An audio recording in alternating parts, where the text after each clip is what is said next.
Meet Ravis Vindica, born as the son of the great demon king, the supreme ruler of the underworld. But his soul was consumed by brutality. With his own hands, he annihilated an entire rebel clan down to the last member. His father had only ordered a search for evidence of treason. Instead, Ravis delivered a massacre, igniting the fury of every noble family in the demon realm. To quell the uprising, the prince was banished to the human realm. His soul was forced into the vessel of a high school student named Jung Min-ho, a weakling who had been bullied into a week-long coma. But inside this frail shell, Ravis realized something shocking. His sealed magic. It resonated with the malice of humanity. Little by little, he mastered this new power, hunting for clues to claw his way back home. That's the gist of this awakening manhwa. Now let's dive into the real story. A faint dying wheeze echoed through the silent halls of the castle, shrouded in the dead of night. Ravi stood amidst the carnage, eyes rolled back, his body drenched in crimson. From the shadows, two figures emerged, one radiating grim authority, the other spitting curses. "You son of a bitch!" Vamir of the Hue clan, broken and trembling, roared with the last of his strength. "You think you can slaughter us and walk away?" But the shadow before him felt no fear. "Did you really think the Hue clan's filth would remain hidden from me?" It was Ravis. "This isn't a massacre," he declared, raising a blood-soaked claw, his eyes burning with judgment. "It is an execution, by the will of Vindica." A blood-curdling scream tore through the castle walls. Then the scene shifts. The arrogance of the prince was now forced to kneel before absolute power. "Ravis, how dare you?" the voice thundered. "You ignorant fool. I demanded proof of treason, not a bloodbath. You of Vindica have shattered the order of the demon realm." His face was a mask of grim disappointment. "You have gone too far this time." These were the words of Gamude Vindica, the demon king himself. Even bound and suppressed, Ravis roared, his pride unbroken. "What do you mean? The evidence was painted on the walls.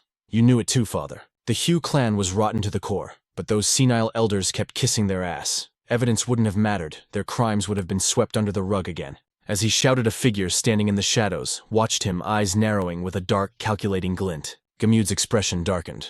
"Even death requires due process. Your subjective rage is not the law, boy." But Ravi spat on those words. "Procedure process." A manic light ignited in his eyes. "Don't make me laugh. Darkness devours darkness. Is that not the one true law of our world?" The question hung in the air, silencing the king, his face twisting in displeasure. Sensing the hesitation, Ravis pressed the attack. "Father, no great demon king. If you can't even stomach the darkness right in front of you, are you fit to rule as a Vindica? You know damn well the nobles are manipulating the so-called order of this realm." Gamude Vindica sighed, his voice slow and heavy. "I never realized you were this short-sighted. Truly foolish." Ravis wouldn't back down. "The Vindica name only survives if the parasitic Hue clan is purged. They committed every sin imaginable to seize the throne. Isn't that why you sent me? Unlike the cowards hiding behind them, pretending not to see." Silence fell again. Gamude closed his eyes, contemplating before delivering a cutting remark. "I am wasting my breath on a stone. Your fate has been decided by the 12 black seats." Ravis froze, the word echoing in his mind. "Punishment." The king's composure cracked, his voice booming like thunder. "Ye Ravis, for violating our laws and slaughtering the Hue clan, you are hereby banished to the human realm." Ravis's eyes widened in horror. "The human realm? Father, you can't be serious." But Gamude stood like a statue. "Ravis, to atone for your sins, your power will be sealed. Go there, and learn what it means to carry the dignity of a Vindica." Instantly, chaos erupted. "No, father, I killed them, yes, but I didn't destroy their souls." The king turned away. "Enough.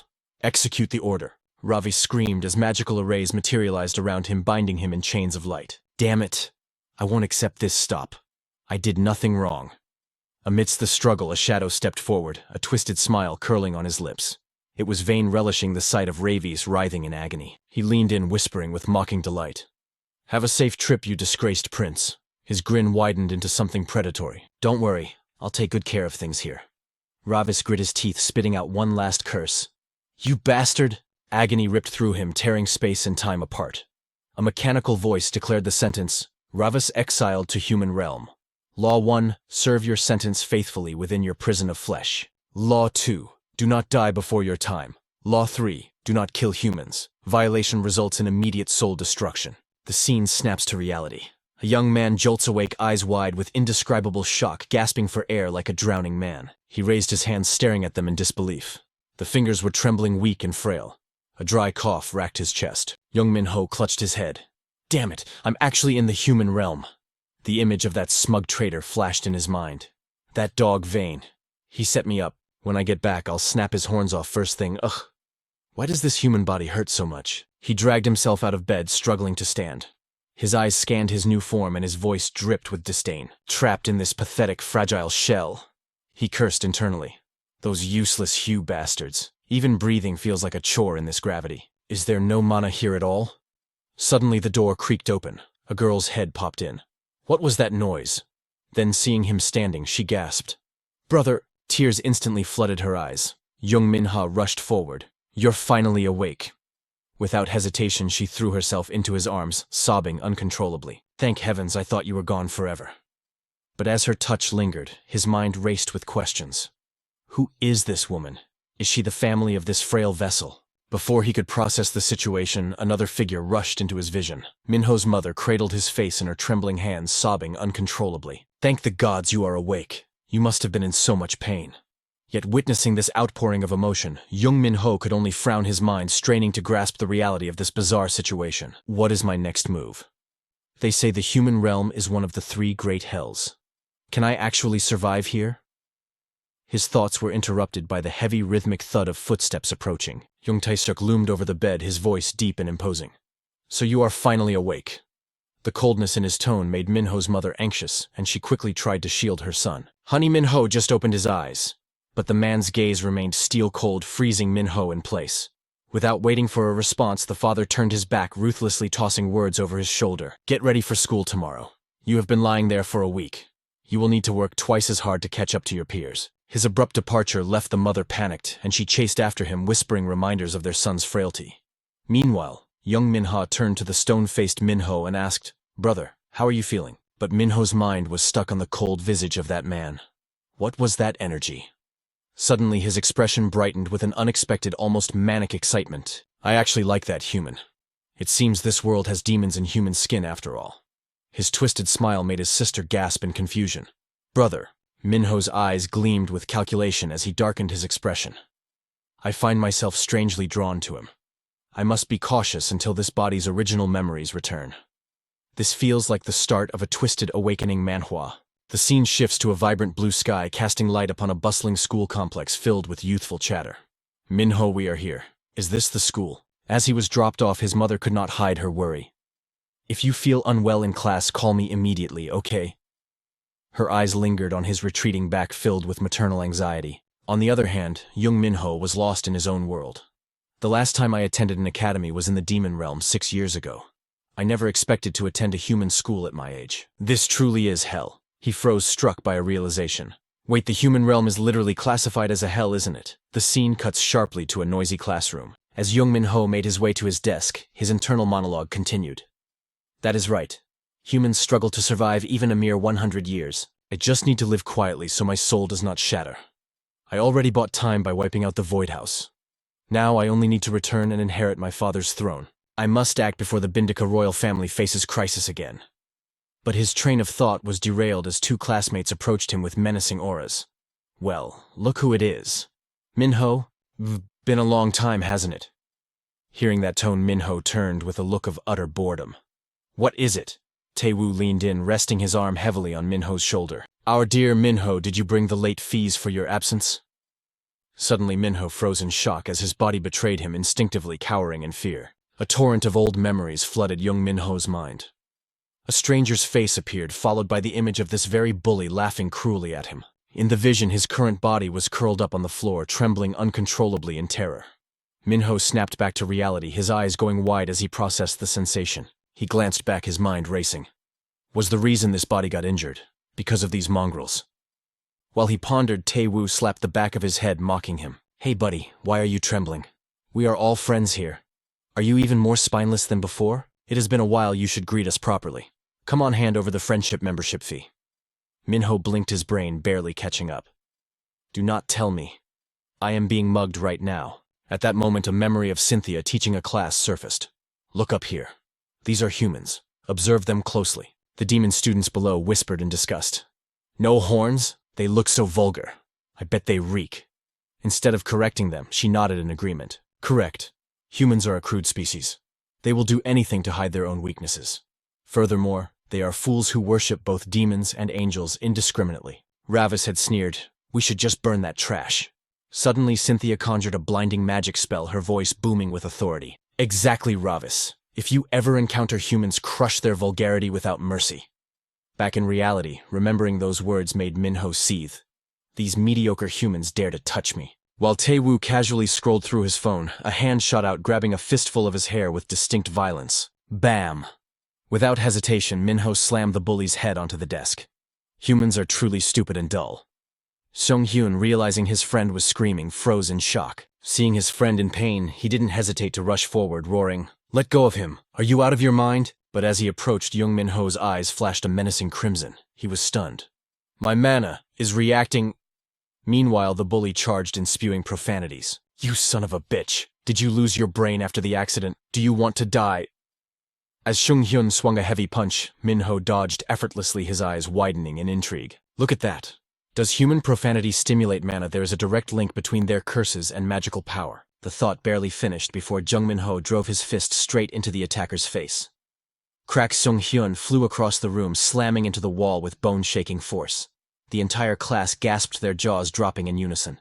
Jung Min-ho ignored them completely. Staring at his fist, he analyzed the situation. "My mana should be sealed in the human realm.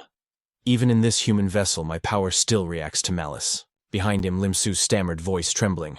"Min-ho, is that really the Min-ho I know?" Tae-woo, refusing to stay down, grabbed a chair and raised it high. "You dare hit me, I will crack your skull open." His eyes bulged with murderous intent. "Min-ho, watch out behind you." He sensed the attack instantly.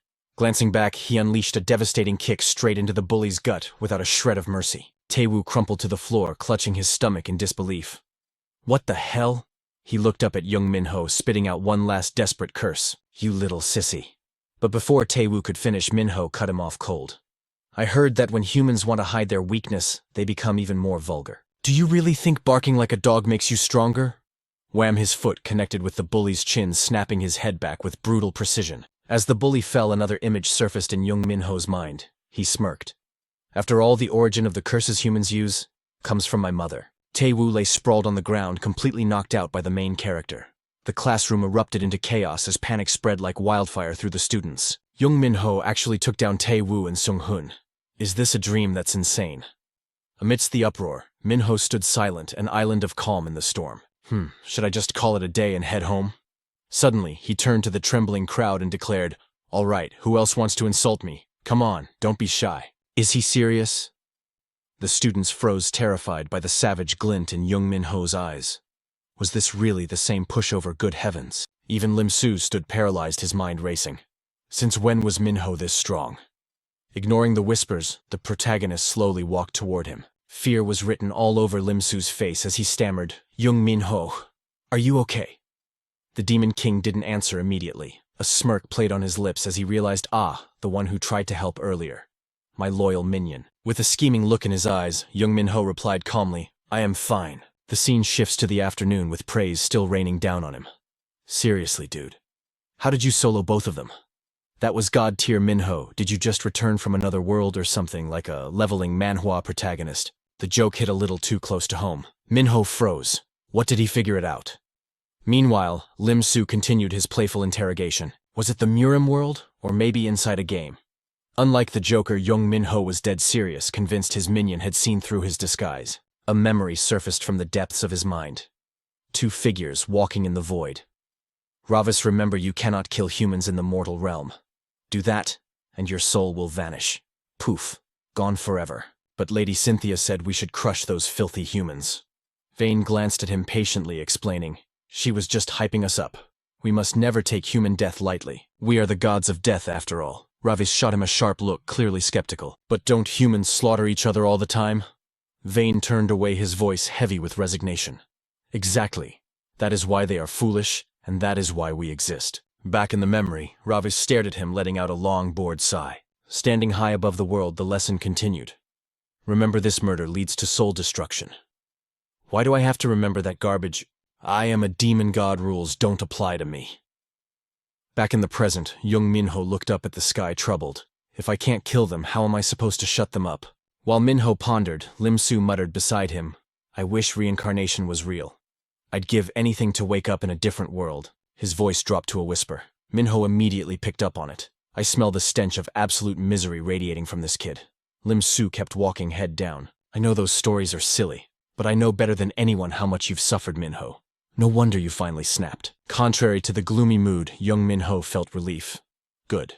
He doesn't actually know. Suddenly Lim Su's face brightened as he offered genuine praise.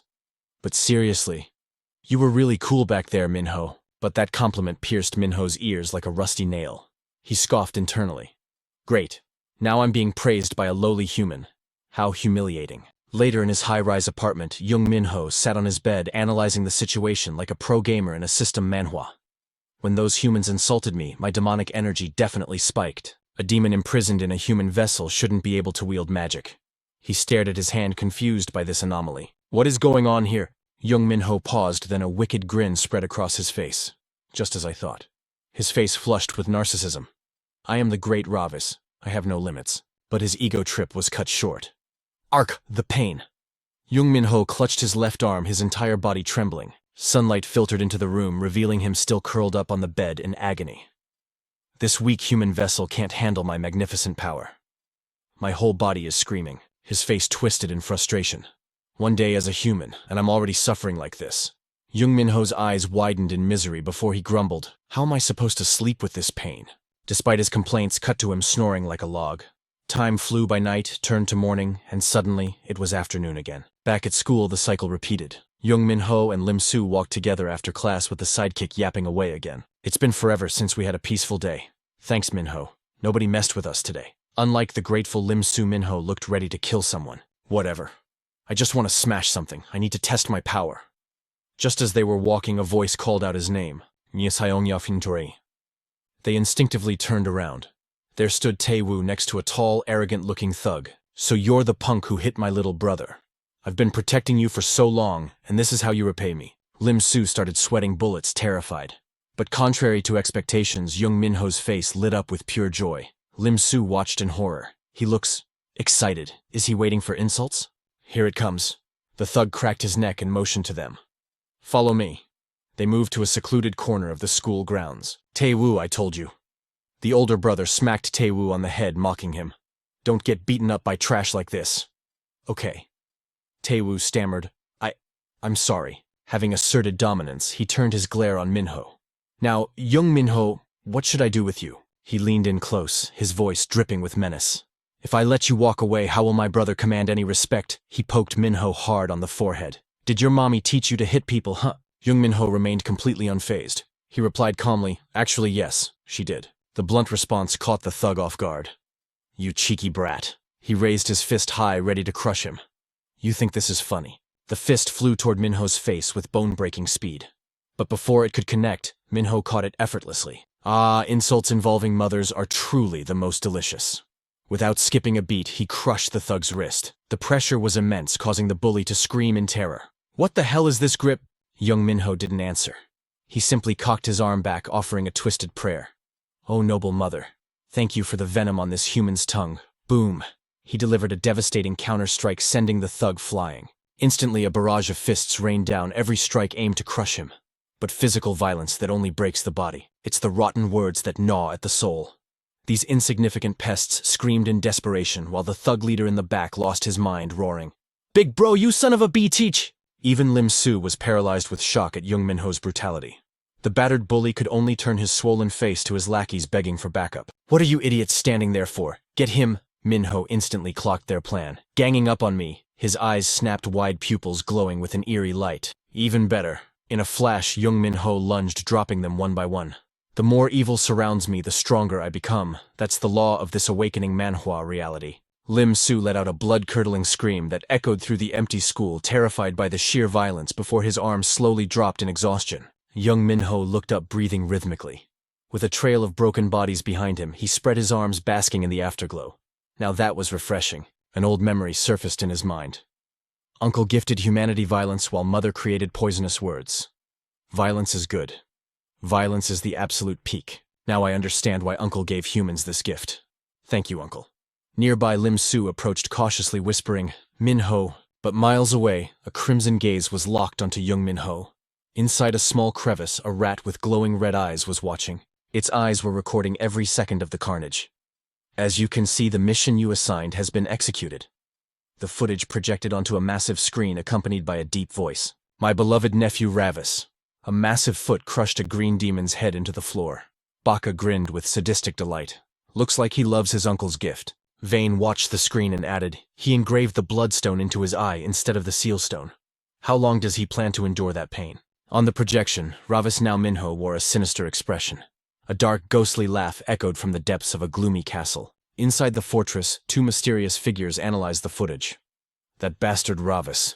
He really did wipe out the entire Blood Demon clan. Vane turned to the figure behind him, speaking calmly. Ravis is the type who always gets what he wants, no matter the cost. Bacca sat on his throne, smirking lazily. Who could possibly control that stubborn brat? Still, Gamude showed no mercy, tossing him straight into the human realm. An image of Gamude Vindica appeared. Vane stood before a cracked stone basin, his voice grim. To handle high-tier brutality, you need overwhelming force. That is the creed of Great Demon King Gamude. Bacca remained indifferent, casually scratching his long nails. He mused, the human realm is just a prison where the demon world dumps its worst filth. Ravis won't adapt easily down there. The old demon hummed a happy tune, fantasizing about his nephew suffering. Since when did that brat get big enough to cause this much trouble? Uncle, save me. Is that what he's saying? Vane suddenly turned to his master, who was perched casually on the throne. Is that the real reason you granted him the bloodstone, my lord? Suddenly Vane spread his arms, his dark robes fluttering in the wind. Bacca, the preparations regarding the sinner exiled to the human realm are complete. Bacca grinned, exposing a mouthful of bone-white teeth. Show me, Vane. Vane raised a hand coldly. Dark energy surged from his palm, forming a massive sphere of black mana. Tendrils of darkness from all directions rushed in like a torrential flood. Images of horrific demons flickered within the energy. Since Ravis has descended to the human realm, it is only a matter of time before he encounters them. Bacca pushed himself up from his throne. He extended a hand, drawing a small stream of dark energy toward him. The massive vortex of darkness from the stone basin was instantly absorbed by Bacca, condensing into a dense pitch-black sphere in his palm. The image of Jung Min-ho flashed in Bacca's mind again. He absorbed the power, a look of pure entertainment on his face. This will be interesting. My dear nephew Ravis, you're about to taste true darkness. Then cut to a steaming pot of spicy rice cakes. What the hell just happened? Minha. Even the leader got wrecked. Lim Su stared at him with sparkling eyes. That was legendary. I thought I was watching a movie. Jung Min-ho was weeping from the deliciousness of the food, but kept up his tough act. So this is the fiery inferno. It's nothing special. Lim Su looked at him, speechless. But Min-ho, are you crying? Min-ho scoffed, tears streaming down. Idiot, this is just sweat from my eyes.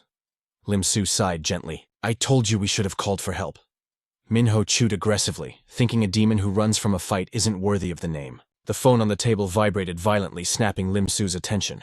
The screen flashed an incoming call. Jin Jae-hee. Lim Su's face went pale with terror. Jung Min-ho, cheeks stuffed with food, asked, What is it? Why aren't you answering? Lim Su bowed his head, voice trembling. Min-ho, I just got an urgent call. He smiled awkwardly, grabbed his bag and stood up. I have to go. Enjoy your meal. Lim Su rushed off, leaving Jung Min-ho staring after him with a look of dissatisfaction and suspicion. Lim Su's hand was shaking uncontrollably, as if terrified by some invisible horror. Min-ho watched him disappear into the twilight. Cut to a desolate alleyway as night fell. An old warehouse loomed ahead, doors sealed tight as if abandoned for years. Inside, a tattoo needle descended slowly. Jin Jae-hee was carving ink into a man on the bed, making him scream in agony. She tutted, Don't move, or it'll hurt more. Disturbing photos of tortured men lined the walls, faces twisted in pain. See, who told you not to pay your debts on time? Now you're making me work overtime. Jin Jae-hee looked down at the man's exhausted, drained face, admiring him like a piece of art. There we go. All done. The man's eyes rolled back in his head, his face a mask of pure suffering. Turned out pretty good. You have nice skin, huh? A voice called out from the shadows, making her glance over. Ms. Jin, we brought him. A large thug shoved Lim Su forward by the shoulder. He looked at Jin Jae-hee, his voice trembling like a leaf in the wind. Jin Jae-hee. She turned with a chilling queen bee smile. Late again, open your eyes and look at this. Under the blinding glare of the surgical lights, Lim S struggled against her iron grip. Witness your fate, she hissed, forcing his gaze onto the ruined face of the man beneath them. Read it, she commanded. What does the brand on his forehead say? The words seemed to burn with a sinister accusation. Petty thief. Jin Jae-hee whispered the verdict like a lover's secret into his ear. This is the price for those who don't pay their debts in my world. Her voice dropped an octave, dripping with a madness that sent shivers down his spine.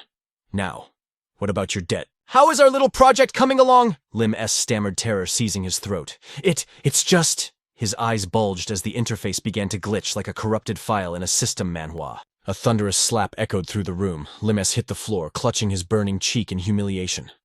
Do I look like I'm joking to you? She admired the buzzing tattoo needle like it was a royal scepter, while her muscle-bound enforcers hauled him up like a sack of potatoes. Why are you so slow to understand? He thrashed in their grip, but it was futile. Jin Jae-hee approached with a sadistic grin, grabbing his arm with terrifying tenderness. Perhaps I should carve the reminder right into your skin. Lim S screamed, tears streaming down his face as he begged for mercy. No, please, anything but that. Listen closely. She pulled the needle back, the buzzing silence deafening. She knelt, locking eyes with him like a predator. This is your final warning. She yanked his hair back, whispering her venom directly into his ear. Execute the plan perfectly. Ensure everything is ready. Or else, is there no other way? Outside, the indifference of the starry night sky mocked his internal turmoil. Bathed in the ghostly blue light of his monitor, his hands shook uncontrollably. If I fail... He gripped his own wrist, trying to steady his resolve against the encroaching darkness. The image of Jin Jae-hee's needle haunted him. He turned back to the screen, unaware that elsewhere, a true leveling manhwa legend was about to begin. Meanwhile, Jung Min-ho writhed in agony on his bed. My gut, is this the curse of spicy food? Sweat poured like rain. His stomach was an inferno, and his joints screamed in protest.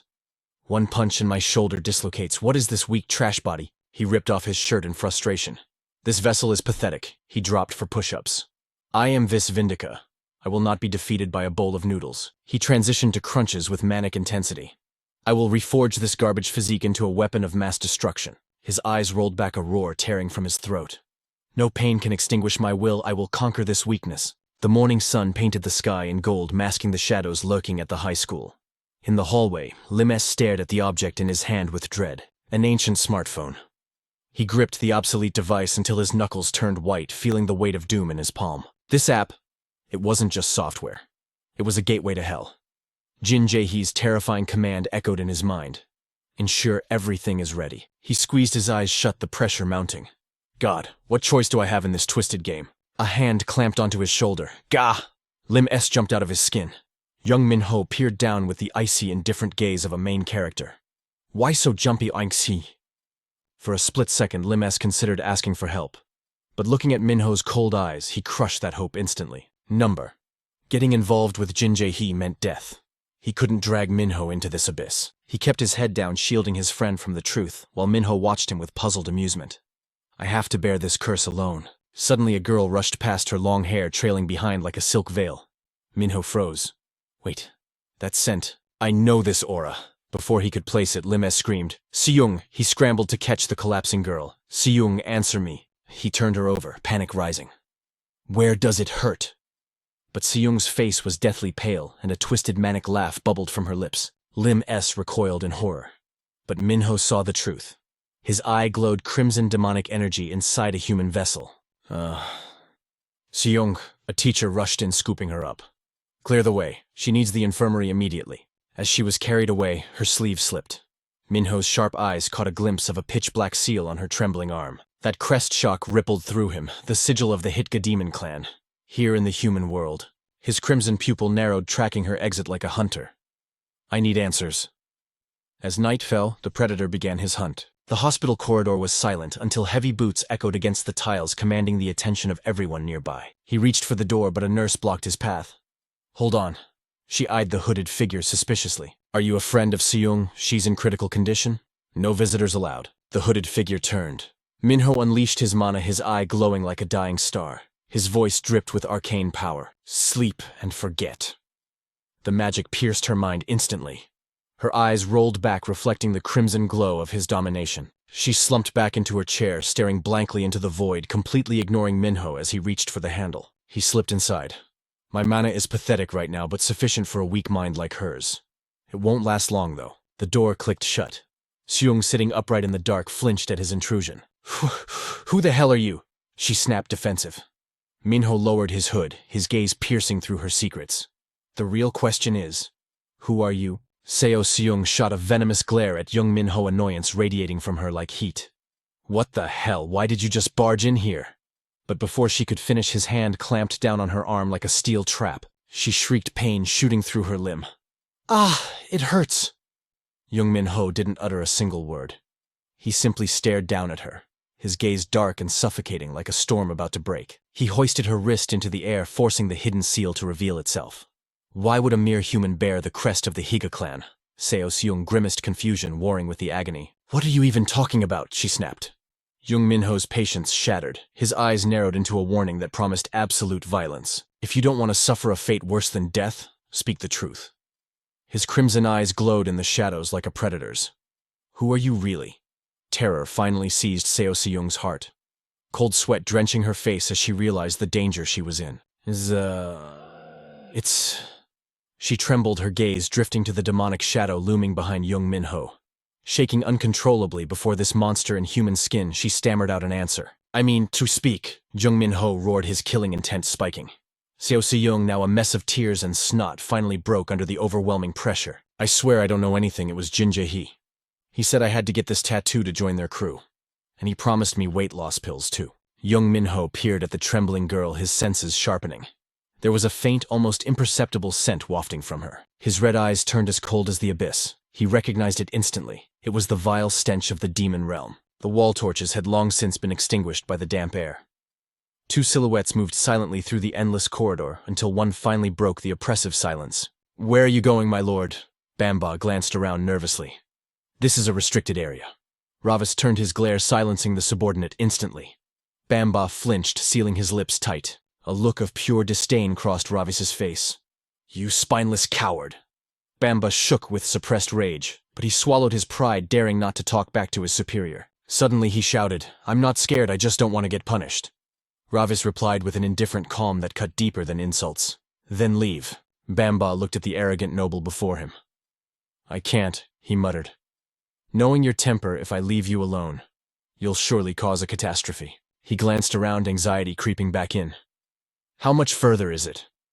Finally they arrived at a pitch-black entrance gaping like the mouth of a beast. Bamba broke the silence again. Lord Ravis, have you heard the rumors? Ravis replied dismissively. I know nothing, just spit it out. Bamba lowered his voice, acting mysterious. This darkness, it reminds me of the legend. The tale of those who possess eyes that transcend their own species. Ravis Vindica paused mid-step, glancing back with piqued interest. Go on. Bamba continued. Legend says there are two ways they lose their sight. Rambling to himself as he trailed behind, Bamba explained. First, overwhelming light can blind them. Or second, in total darkness like this, their eyes degenerate into nothingness. A sharp gesture from Ravis cut him off. Ravis signaled for absolute silence, pressed himself against the wall, and peered into the shadows ahead. Something is here.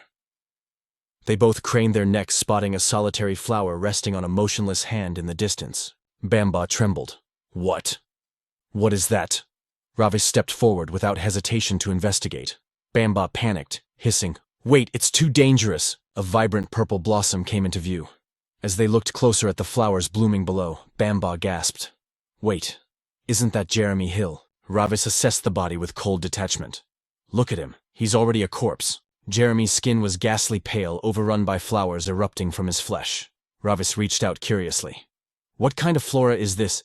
Don't touch it! Bamba shrieked. Ravis ignored him, ripping the flower from Jeremy's corpse with a wet tear. He brought it close, then recoiled, covering his nose in disgust. This stench! Bamba's eyes widened in horror. That's... Bamba stammered, staring at the petals. A carnivorous spirit flower. Back in the present, Jung Min-ho's gaze remained icy. It's identical. The scent of the carnivorous spirit flower. Seo Seung had lost her mind, clasping her hands and sobbing hysterically. Please spare my life. He watched in silence as she crumbled on the bed, consumed by fear. Outside the window, a bat hung upside down, its crimson eyes locked onto Jung Min-ho. It stared intensely. Ravis. So we finally meet again. A sinister gleam filled the creature's eyes. I have been waiting for this moment. The scene shifted to the desolate ruins of an abandoned factory. Jung Min-ho walked into the darkness alone. He stopped before a rusted door, his eyes scanning the sign. This was Jin Jae-hee's tattoo parlor. He stared at the entrance, the Higa clan crest and the carnivorous spirit flower. Could it really be just a coincidence? An emergency exit sign flickered overhead. A gang of thugs swaggered down the hallway of a dilapidated apartment complex. Why is Yemu so obsessed with that high school brat? He doesn't need a kid like that. It's the app the kid developed that he wants, the blonde leader sneered arrogantly. We're going high-tech now. He squeezed a small blue crystal in his hand. Blue ice. Yemu just developed this recently. A lackey beside him spat. Easy on that stuff, you psycho. Didn't you hear what happened to Duseum yesterday? It's brand new, the side effects are brutal. The two laughed, unbothered. Who gives a damn as long as it hits? As the blonde turned, a familiar crest flashed on his neck. Jung Min-ho watched from the shadows, his gaze piercing. That scent again. And the Higa clan crest. The thugs continued their strut down the corridor. Suddenly, Jung Min-ho stepped out, blocking their path. Did you trash get these tattoos at Jin Jae-hee's place too? The blonde thug stepped up chin high. Huh. Who the hell is this guy? He leaned into Jung Min-ho's face, mocking him. Hey, you a friend of Jin Jae-hee? He reached out to pat Min-ho's cheek. You better learn your place. Jung Min-ho's crimson pupils dilated with fury. He swatted the hand away and delivered a thunderous slap that echoed through the hall. The impact was so sudden the lackeys froze in shock. The leader was sent spinning, crashing to the ground before his terrified crew. One of the thugs snapped out of it, screaming in rage. You little punk, who sent you? Jung Min-ho didn't waste breath on words. He launched himself forward, fist cocked like a loaded gun. The thug took the blow squarely, coughing up blood as he crumpled. Another goon charged in. You maniac, he roared. Do you have a death wish? He threw a haymaker, but Jung Min-ho dodged it with the supernatural ease of a leveling Manhwa hero. With surgical precision, Jung Min-ho buried his fist into the attacker's face. The man howled in agony before collapsing. Seeing his comrades fall, the last thug pulled a knife, desperation in his eyes. The thug lunged with lethal intent, blade gleaming. Eat this! Jung Min-ho spun like a tornado, delivering a devastating roundhouse kick to the neck that sent the knife clattering across the floor. Silence fell over the warehouse. Min-ho looked down at the pile of broken bodies, his gaze cold enough to freeze hell itself. Jin Jae-hee's blonde lackey staggered to his feet, blood boiling with humiliation. Damn it, kill him! His face twisted into a mask of pure insanity. I'm going to end you. Min-ho's eyes widened in genuine surprise. What, did he just sense a spike in demonic energy? The thug charged again, thrashing like a rabid beast. Blocking the blow, Min-ho analyzed the shift in power. His movements changed instantly. Did the drug force a breakthrough, like in an awakening Manhwa? Crimson light flared in Min-ho's eyes. Shit. Meanwhile, under the silent canopy of the night sky, Jin Jae-hee stood trembling before a figure lounging on a velvet sofa. The job isn't finished yet. I apologize. Her partner chimed in, desperation dripping from his voice. I swear it won't take long this time. Yang Mu rubbed his temples, radiating an aura of absolute boredom. I feel like I've heard this script before. Jae-hee glanced nervously at the man shivering on the floor beside them. We caught the rat skimming the blue ice supply, the traitor screamed, slamming his head against the floor. Mercy, I was wrong. Please spare me. He groveled before Yang Mu, tears streaming down his face. Just one more chance, I promise I won't fail you again. Yang Mu didn't speak. He simply reached for the vase, lifting a bouquet of blue roses with terrifying gentleness. The traitor sobbed uncontrollably, sensing his doom. The man looked up, eyes bulging with horror. Please, let me live. But as the shadow fell over him, he shook his head violently. No, don't! Yang Mu raised the bouquet like a hammer of judgment and brought it down. Blood sprayed across the room as the stems pierced straight through the man's eyes. Jin Jae-hee froze, terror gripping her heart. The victim was still twitching, still begging through the gurgle of blood. Oh, help me. Yang Mu raised the second bouquet. Another sickening crunch, a final scream, and then the traitor collapsed into a pool of crimson. Staring at the corpse, Yang Mu's voice dropped to absolute zero. Correct. There are no second chances here. His gaze swept the room, freezing everyone's blood. I trust we are all on the same page. Even Jin Jae-hee couldn't breathe, her face drained of all color. Right. Yang Mu issued the command, sharp as a blade. Jae-hee, stop making excuses. Bring him to me. She bowed, trembling. Understood. The scene shifted back to the ominous night outside. Back at her hideout, Jae-hee paced like a caged animal. Damn it, if this keeps up, I'm a dead woman. She gritted her teeth, cursing her fate. Pick up, you bastard! Her phone buzzed relentlessly. Nearby, Lim Si-mong stared at the device, dread pooling in his stomach as he slowly reached out. Hello. The voice on the other end was calm. Min-ho sat atop a mountain of unconscious thugs, dusting off his hands. I tried to investigate quietly, but these punks wouldn't listen. Si-mong gasped, nearly dropping the phone. Wait. What? Min-ho cut straight to the chase. You know Jin Jae-hee, don't you? Min-ho's voice was ice cold. You were the one who picked up her phone earlier. Simong's heart skipped a beat. What Jae-hee? How do you… Min-ho stood up, looming over the carnage. Her name is on the screen. Do you know where she operates? Simong panicked. Why are you looking for her?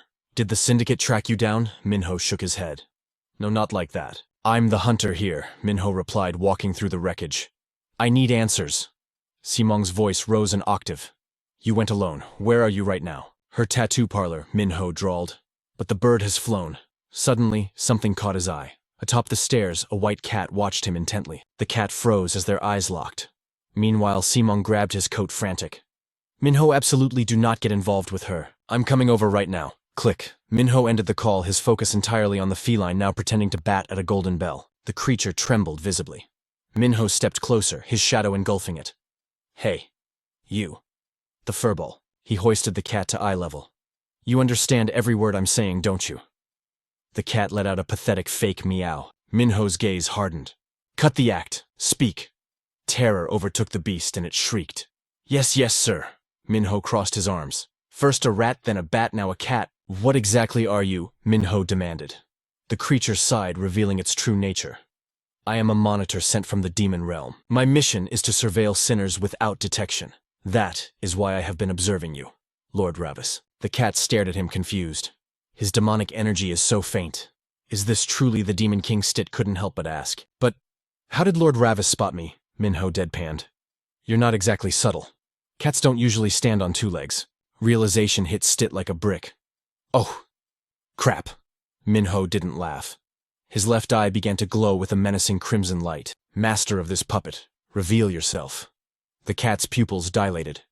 In a distant realm, Vane sat at his desk smirking. He figured it out faster than I expected. The projection formed. Sharp as ever, Ravis. Min-ho scowled. Vane, I should have known. You bastard. Vane chuckled. Is that how you greet an old friend? You wound me. Min-ho cut him off. What are you plotting this time, Vane? The demon lord leaned back, feigning innocence. Plotting me, I haven't done a thing. Min-ho sighed. Forget it. I have questions. He gestured to the room. This world. It's different from what I remember. Since when can low-level sinners wield magic in the human realm? Stit thought every rule has exceptions. Vane's grin widened. You'll figure out the new rules soon enough. And the real flowers, Min-ho continued, his voice serious. Their scent is suffocatingly strong here. That species is forbidden even in the demon realm. So why am I sensing it on Earth? Vane rested his chin on his hand, his expression darkening. The administration is aware. The Void King's clan has extended their tendrils into the human world. They are like cockroaches, hard to exterminate completely. Jung Min-ho lifted his gaze, his voice cold. So it really is the Void Clan. You imply their remnants are hiding here in the human realm. Banbi gently smoothed his fur. Ravis. The entity explained, the human realm is no longer the sanctuary of the past. It has become a playground for all manner of dark conspiracies. Banbi pressed his paws together. This situation is actually quite fortuitous. Since you are already here, why not simply wipe them all out while you are at it? Min-ho was completely blindsided. What wipe them all out? What the hell are you talking about? Jung Min-ho demanded an explanation. Hey Banbei, tell me exactly what else is going on. Suddenly the entity reverted to a simple cat letting out an innocent meow. Min-ho glared at the feline with pure irritation before cursing under his breath. Damn it! Night fell over the city. In a shadowy corner, Jin Jae-hee glared at her phone, rage bubbling beneath the surface. He isn't answering. Time was running out. She shrieked in frustration. That bastard Lim Su, has he lost his mind? He dares to ignore my call. Jin Jae-hee tapped furiously on her screen. So annoying, she cursed Lim Su under her breath. You are dead meat. She dialed another number. At that moment, Seon-jun was at an internet cafe when his phone rang. Jin Jae-hee, what is it? Her voice boomed from the other end. Seon-jun, get to the office immediately. On her end, Jin Jae-hee clenched her fist in anger. We are going to hunt down that bastard Lim Su. The sky today was thick with ominous clouds. Jung Min-ho broke the silence. Since you are an observer, you must possess extensive data on the human realm, correct? Cold sweat trickled down her neck. I suppose so. Because I rotate surveillance on the criminals, I receive regular updates on basic information, and my tracking abilities are quite decent. Jung Min-ho commanded, return to your original form. She asked in surprise. Yes, wait, excuse me. He immediately shifted his expression to a menacing glare. Do you want me to help you do it? She instantly refused. No, sir. She clasped her hands together, emitting a blinding pink light that forced him to squint. Shit. She transformed into a cute little girl with sea blue hair. Her feet gently touched the ground as she stood before him. She looks incredibly weak, Jung Min-ho thought as he observed her. But Banbei must have had a reason for sending you. He asked, "What is your name?" She bowed her head in sorrow. "I do not have a name." His face remained emotionless. "Shit. That is your name. Since I picked you up from the filth of the streets, never forget where you came from." She widened her eyes in pure delight. "Shit. My very own name." She stepped closer, beaming with joy. "I understand, Lord Ravis. Thank you so much for bestowing this name upon me." He added, "Now tell me everything you know about the human realm." Shit replied obediently, "Yes, sir." Outside the city, Limsu sprinted down the street drenched in sweat. Minho is in danger. I should have refused until the bitter end. He recalled the memory of holding a bouquet and a trophy. He thought to himself, I can't believe I actually won. Suddenly a voice called out Limsu's name. It was Jin Jae-hee standing amidst a group of thugs. "You're the developer who won the award, right?" She added. "I heard the prize money was a measly 50 million. Jin Jae-hee smiled with her eyes closed. "Now, you're a valuable asset. Throw him in the car." Limsu's face was filled with panic. His scream tore through the air as the bouquet fell to the ground. Limsu was shoved into the car while several guards stood watch outside. Yangmu, sitting in the back, spoke up. "Why are you shaking? This is just a business transaction. Look beside you." Next to him sat a suitcase filled with 50 million in cash. "Hand over the application you created to us." Even though he was terrified, he still protested. "I didn't make it to sell it." Yangmu stared out the car window silently. A moment later, he finally spoke. "That is just your opinion." Limsu trembled, sweat pouring down his face. Back in the present, he was running for his life, thinking, I have to get there fast. I can't let him meet Jin Jae-hee. Suddenly, he slammed into someone. Limsu gasped. "I am so sorry." Suddenly, his eyes widened in horror. Seon-jun stood there, hands in his pockets. "Look at this, the prey has delivered himself right to our doorstep." Limsu stood beside him, paralyzed with fear. Jin Jae-hee appeared behind him. "Limsu." She looked at him with a twisted gaze. "This time you are finished, you little brat." Was he afraid? Limsu's blood-curdling scream echoed through the dark night. Jin Jae-hee looked down from above, barking orders. "From now on, your only job is to manage this app. If you don't want to be locked up for the rest of your life, you better do it properly." Limsu scrambled up in a panic. "Wait, please!" Although he wanted to beg, she ignored him and walked away. "We will be watching your every move from the outside, so don't try anything stupid." Limsu collapsed on the ground, staring at the closed door. "No." He gritted his teeth and squeezed his eyes shut. "It's all over." Seon-jun crossed his arms, staring through the window with skepticism.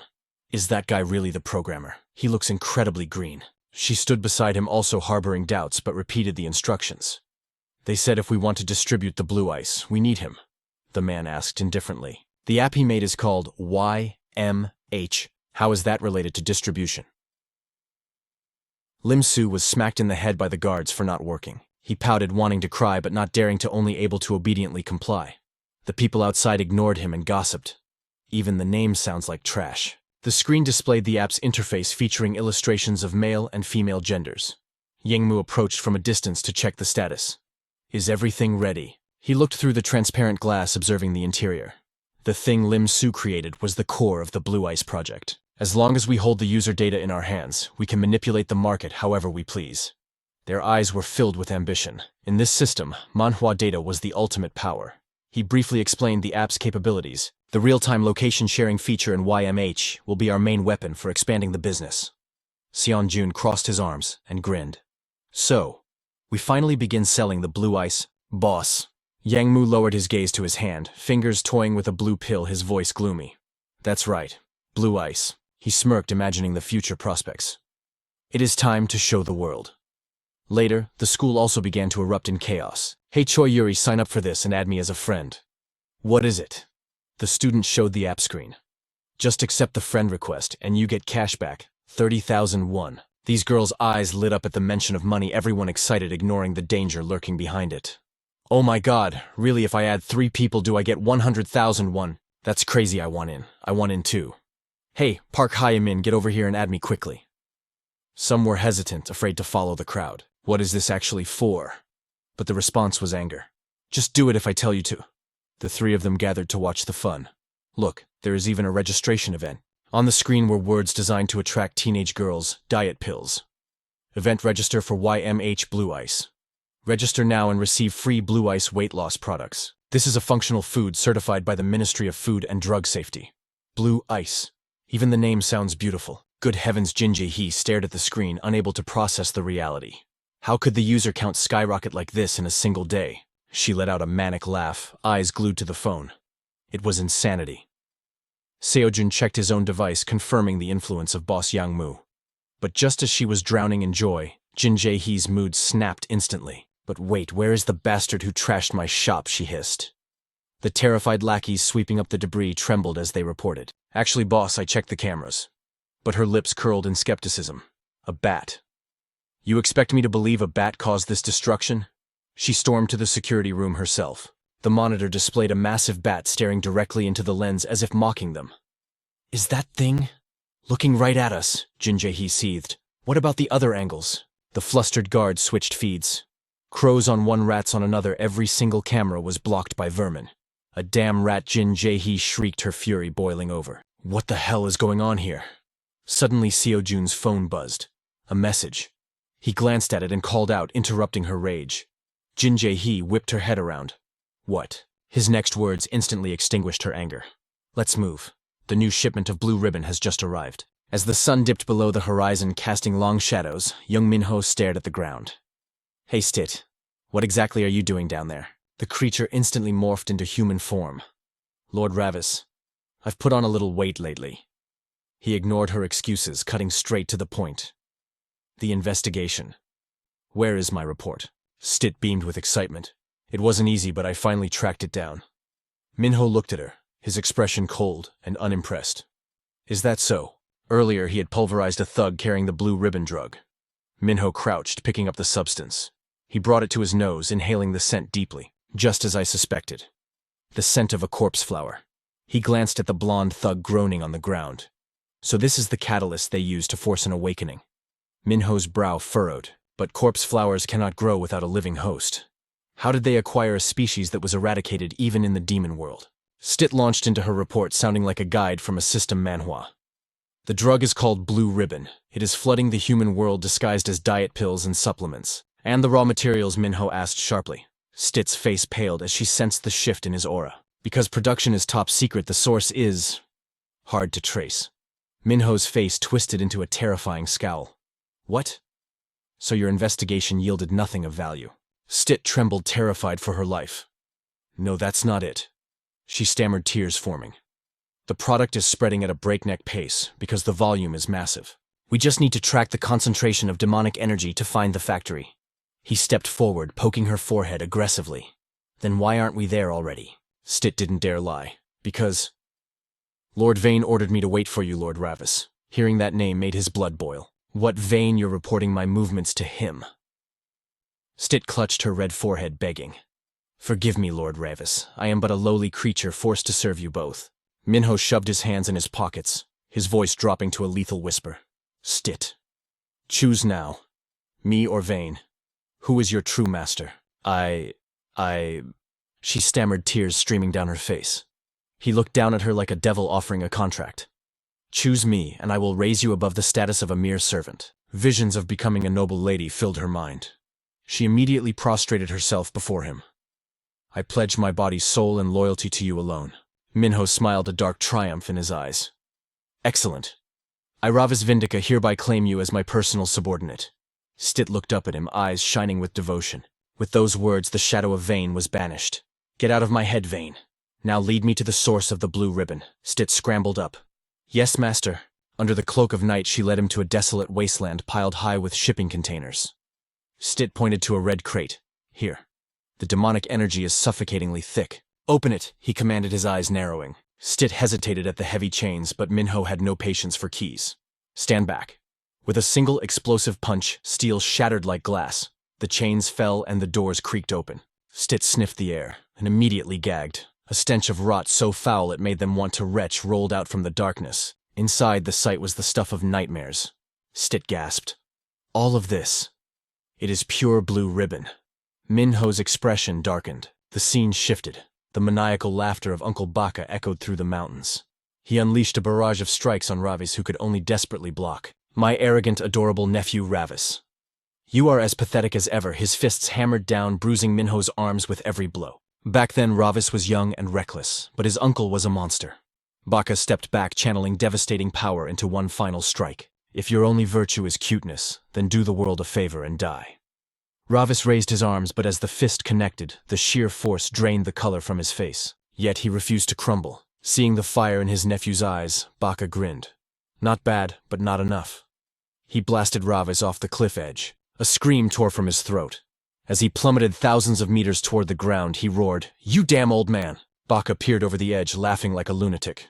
Planning to die so easily, then he dove into the abyss after him. Ravi slammed into the earth, his body screaming in agony. Bacca landed as light as a feather. Still alive, Ravi scowled, but something else caught their attention. In the distance, a field of crimson bloomed. Corpse flowers. They are actually here. Ravis's eyes widened, his shock turning to primal fear. In this awakening Manhwa world, when light and darkness split, no creature could survive the divide. Yet anomalies were born, entities rejected by both sides. Eons ago the ancients gazed down upon these abominations with dread. The first flowers bloomed from convergence.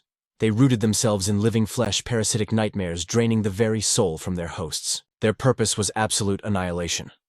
Devouring fallen angels and rotten demons alike, they were beautiful harbingers of the apocalypse. Back in the present, uncle and nephew stood before a raging inferno burning the crop. Bacca smiled, but Ravis stared into the flames, his destiny now clear. Jung Min-ho covered his nose in disgust. These pests should have been incinerated ages ago. Stit stood beside him, nodding in agreement. I agree, Demon King.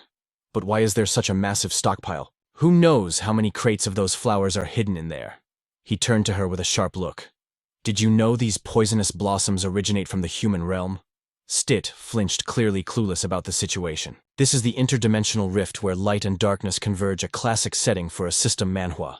The human realm remains neutral here, serving as a gateway to all other dimensions. He stroked his chin, lost in thought. According to the chronicles, humanity eradicated them a millennium ago. However, Jung Min-ho's eyes narrowed dangerously as he sensed a presence lurking behind him. If they have resurfaced in both worlds simultaneously, a third party is definitely pulling the strings. She nodded grimly, following his gaze into the shadows. Indeed, they were not alone. A blinding beam from a flashlight cut through the darkness, forcing her to squint against the glare. A gang of thugs emerged from the gloom, their leader pointing an accusing finger at the intruders. You got a death wish coming here. Do you have any idea whose turf this is? One of the lackeys recognized the girl, and panic set in. Report to Jin Jae-hee. Damn it, it's that wretched woman. The witch from the tattoo parlor. Stit quickly signaled Jung Min-ho. That is Jin Jae-hee, Lord Ravis. The woman scowled, her voice dripping with venom as she confronted them. How dare you trash my tattoo parlor, and how the hell did you sniff out this location? Ignoring her tantrum, Min-ho focused solely on the suspicious cardboard boxes stacked behind her. Jin Jae-hee, are you the distributor of this filth? She spat back, aggressive and crude. What is this loser babbling about? So what if I am? Min-ho pressed on. Do you even know the source of these ingredients? Jin Jae-hee burst into mocking laughter. Source? Are you trying to steal my trade secrets now, is that it? He sighed, feigning helplessness at her ignorance. Technically, it's none of my business. His gaze suddenly sharpened into a terrifying glare. But leaving trash like this unchecked is an eyesore. She reached into her pocket, cursing under her breath. You bastard! You know the price of crossing Yangmo, don't you? She pulled out a handful of blue ribbons, the drug, and showed it to her goons. Feast your eyes on this. A special reward for your loyalty. The thugs stared at the drugs with ravenous hunger. One stammered in disbelief. Wait, is this really for us? Jin Jae-hee sneered, tossing the drugs to them. Shut up and eat. The room fell silent, save for the sickening sound of the four men devouring the substance. Jung Min-ho turned to his companion. Stit, with your current mana levels, you are just dead weight. Find cover immediately. She scrambled to hide behind a crate, whispering, Be careful, Demon King. The moment the drugs hit their systems, the thugs transformed. Their eyes glazed over and their mouths twisted into predatory cannibalistic grins. Jin Jae-hee pointed a lazy finger at the protagonist. Teach that brat a lesson he won't forget. They vanished instantly, moving with supernatural speed, leaving only empty candy wrappers fluttering on the floor. They swarmed him like rabid beasts, banking on their numbers to overwhelm him. Jung Min-ho let out a cold, mocking laugh. Arrogant fools drowning in your own delusions of power. Fearless, he taunted them. Come get some. The mana density here is perfect for a slaughter. The brown-haired thug struck first, but Min-ho ducked and buried a fist into his gut. Another attacker roared from behind, only to be met with a crushing kick to the neck that sent him crashing down, foaming at the mouth. A third tried to blindside him from the shadows, playing dirty. But in this leveling manhwa, nothing escapes the player's eyes. Min-ho read the knife trajectory before the blade even moved. A brutal uppercut sent the knife wielder crumbling. Suddenly, Min-ho spun around as the brown-haired thug desperation tackled him. "Get off me, you filth!" Min-ho gritted his teeth. The thug shrieked like a banshee despite his shattered nose. Min-ho was slammed to the ground as the giant of the group charged in. The giant aimed a devastating knee strike at his head, but Min-ho was faster, crossing his arms in an absolute defense. Stit peeked out from the cardboard boxes, her heart pounding. "Lord Ravis," Stit cried out. Jin Jae-hee smirked, savoring the victory. The drug-fueled zombies rained blows down on him, forcing Min-ho to block with his bare hands. He winced under the pressure. Their physical stats are off the charts. Did they overdose compared to the last batch? If that's the case. He spotted a red crate to his right. He dashed towards it, baiting the herd. Min-ho punched through a paper bag, revealing a stash of purple powder. Before they could grab him, he executed a spin and scattered the purple powder into the air. The chemical cloud choked them instantly, bringing the berserkers to a hacking, painful halt. "I despise relying on low-grade stimulants," he muttered through gritted teeth. But his mana surged violently. To bridge the gap, Jung Min-ho had consumed a blue ribbon himself. One thug gagged on the verge of vomiting. Min-ho didn't hesitate. He clamped his hand over the man's face and shoved him back with explosive force. He mounted his opponent, raining down blows like a demon unleashed. 1-2, the brown-haired thug spat blood and went limp. Another tried a cheap shot, but Min-ho weaved effortlessly. He caught the attacker's leg, executing a flawless throw that left the enemy defenseless. But he wasn't done. He pinned the limb, raising his foot for a bone-shattering stomp. Crack! The thug's foot was obliterated, his screams filling the warehouse. The giant charged again, roaring, "Die!" With a single hand, Min-ho delivered a hook that rearranged the giant's jaw. The giant wobbled and collapsed. Min-ho flashed behind him, hoisting the massive body into the air. His eyes were void of humanity, focused only on destruction. A slender frame overpowering a titan, Jin Jae-hee scrambled back in terror. What the hell is happening? How is he soloing an entire squad? Having dismantled her army, Jung Min-ho slowly looked up. To her, he wasn't a man anymore. He was a predator, and she was the prey. A chill ran down her spine. He's a monster. How is this possible? His blood-red eyes bore into her soul, promising nothing but pain. Meanwhile, at a grand recital, a young girl in a tutu took center stage. Kang Hyun-ju took a deep breath to steady her nerves while her mother's voice echoed from the VIP box. "That's her, my daughter Kang Hyun-ju." The woman watched the screen, boasting loudly to anyone who would listen about the girl's prodigious talent. With her skills, the Venus Ballet Company is practically begging for her to join. Suddenly, Yang Mo barged into the private room without knocking. "Found you our esteemed VIP customer." The mother bristled with indignation. "Who are you? How dare filth like you enter my private suite? Do you know who I am?" "Filth. That's harsh," he smirked. "We received a massive order for blue ribbon, so I decided to hand-deliver it personally." Her eyes widened in shock at the sight of the blue vial. "What is that?" She stared in disbelief. Yang Mo made himself comfortable on the sofa. "Why so tense, madam? It's just business. We handle everything from production to distribution, so discretion is guaranteed." She hesitated, her voice trembling. Does it have any side effects?" He looked at her with utter contempt. "Is that regret I hear?" Yang Mu's sneered eyes glued to the monitor where Kang Hyun-ju performed. "You pumped that girl full of stimulants countless times before tossing her onto that stage." On stage, the atmosphere shifted instantly. Her gaze glazed over with unnatural madness, and her graceful pirouette accelerated into a violent whirlwind. Her mother's eyes bulged in pure horror. "Wait. Something is wrong." Blood-red veins crawled across her sclera like vines. Foam bubbled at her lips as her consciousness faded into the abyss. Her fingers locked up, rigor mortis setting in while she was still alive. Yang Mu feigned shock, his voice dripping with sarcasm. "Oh my god." The side effects kicked in way earlier than the stats predicted. He chuckled darkly. "Just how many pills did you feed her?" Hyun-ju is no longer a human. She is a meat puppet dancing on strings of poison. The mother leaped up, screaming, her throat raw, but her voice couldn't pierce the trance. Yuria froze. On stage, Hyunju's spin became a blur, beautiful, yet terrifyingly lethal. Thud, she collapsed like a broken doll. The audience erupted screams of terror, replacing the applause. Chaos swallowed the auditorium instantly. What the hell is happening? Why did she fall? Security swarmed the stage to check her vitals. The mother clamped a hand over her mouth, tears of shattering regret flooding her face, but destiny had already rolled the dice. Fury overtook her grief. She spun around, unleashing her wrath upon the devil in the suit. Yang Mu, you bastard, you swore there were no side effects. But Yang Mu just shrugged, shifting the blame with sociopathic ease. That warranty only applies to the recommended dosage. Either way, your daughter is beyond saving. Hyunju's body convulsed, veins bulging as if they were about to burst. He leaned in, his voice a poisonous whisper, gaslighting her into submission. Listen closely.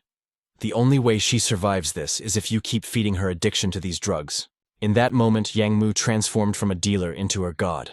She would never escape the grip of the blue ice, not for the rest of her miserable life. Welcome to the club, my new VIP client. She clutched her head, screaming, trying to escape the crushing weight of her own sins. No. Do you have any idea how much capital I invested in her? He smirked, drinking in her despair like a fine wine. This was the dark reality of a system Manhwa world. Suddenly his phone buzzed. It was Jin Jae-hee. Yang Mu stared at the screen, a predator sensing a trap. He didn't answer immediately. What the hell? He swiped accept. On the screen, Jin Jae-hee looked terrified. I'm so sorry, boss. Yang Mu. Jung Min-ho shoved the girl's head aside and stared dead into the camera, his aura piercing through the lens. Are you the manufacturer of blue ice? Yang Mu's eyes went wide with shock. Judging by that scumbag look, I'm guessing yes. Come find me. Min-ho didn't ask. He commanded. The line went dead, leaving Yang Mu standing in a chilling silence, his order absolute. Customer service calls. I have to go. Meanwhile, in a dark alley littered with cardboard boxes, a brutal fight had just ended. The little creature Shik looked curiously at the corpses scattered like trash. Why do humans love ruining themselves with this stuff? Jung Min-ho answered with cold indifference. Because they are ignorant and drowning in arrogance. He inspected the blue pill, scoffing at the folly of man. Even when they play with fire, they arrogantly believe they won't get burned. They believe in nothing, clinging only to fleeting pleasures. Shik jumped up, pointing a claw. Lord Ravis over there. Jin Jae-hee looked at the new arrivals like they were angels of mercy. Ah, Yang Mu. A group of thugs emerged from the shadows. You the one who hit the tattoo shop? Yang Mu asked, chin up, fearless. Looking for me. Min-ho pointed lazily at a cardboard box. Sorry, I don't waste time on trash like you. Where did you get that stash? Min-ho narrowed his eyes, sensing the energy. For a normal human, that is a bit too much inventory. Yang Mu froze, the insult stinging his ego. Did you just call me normal? Yang Mu's expression darkened. Don't you dare lump me in with the cattle. Memories of a dark past flooded back, vials of opium scattered on a dirty floor. Hey, old man, you passed out again. Past Yang Mu kicked the frail skeletal figure of his father. Get me more, now. Rage boiled over as he stomped on the man who gave him life. Wake up, you useless sack of bones. But the foam at the old man's mouth said otherwise. Yang Mu paused. Dead, seriously. He unleashed his withdrawal rage on his father's corpse. Damn it. You lived your whole life high, and now you die of an overdose. He sighed, burdening the weight of inconvenience. If you croak now, how am I supposed to source my supply? Mercilessly, Yang Mu stomped on the corpse, venting his frustration. How am I supposed to get my fix now? Suddenly the corpse's eyes snapped open, glowing with an eerie luminescence. Yang Mu stumbled back. Old man, I thought you were toast. The thing sat up. It wasn't his father anymore. It was a demon from an awakening Manhwa nightmare. Do you grieve for this vessel? The entity asked. Yang Mu, devoid of fear, glared back. What the hell are you? The demon continued. If you feel sorrow, I can return his soul. Yang Mu burst into manic laughter, clutching his chest. Sorrow. The old leech is finally gone. Why would I be sad? He screamed, eyes bloodshot. I don't need a trash father, I need product. The shadow tilted its head. Product, is that so? It extended a strange pulsating flower. Then nurture this demon flower. Feed it with this vessel's flesh. The voice was hypnotic. A pact of trust shall be forged between us, and you will receive your desire. Yang Mu took the flower, skeptical.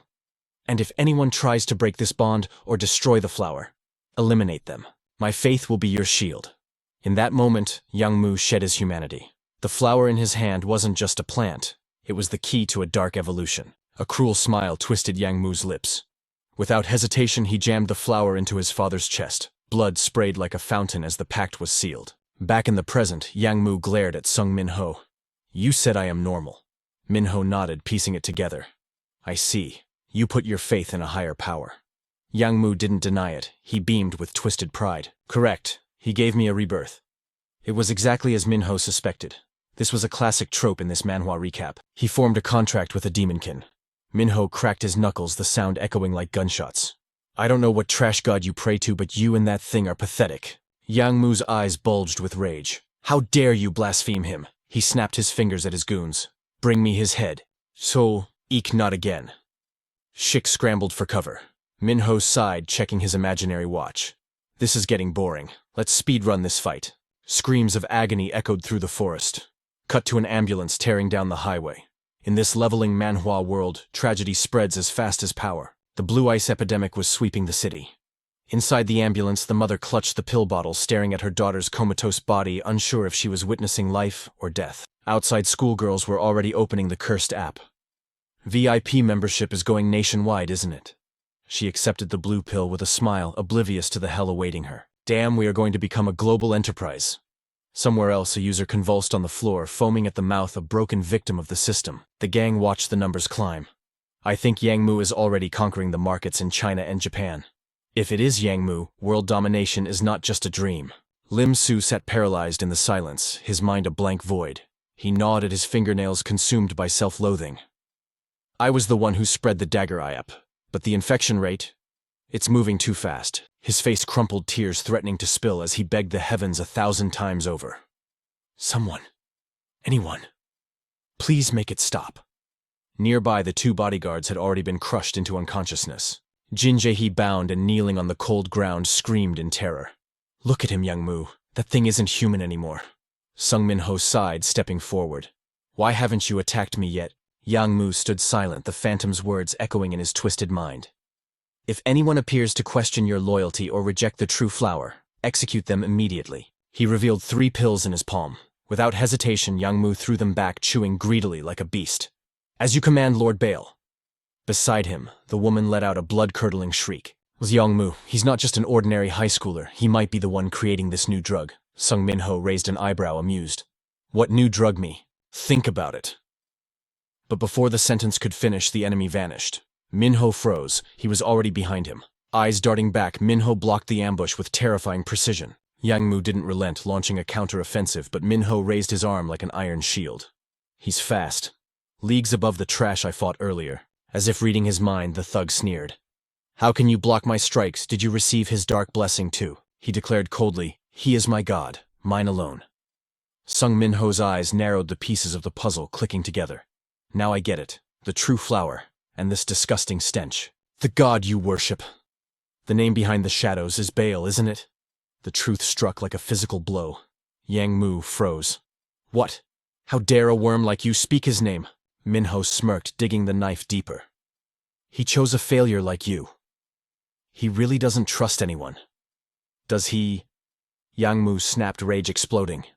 Don't insult the one who saved me. Min-ho shrugged, feigning boredom. Saved you right. You must have looked pathetic, cowering in the dirt when he called out to you like a dog. Foam dripped from Yang Mu's mouth as he roared. Silence. He is not for you to judge.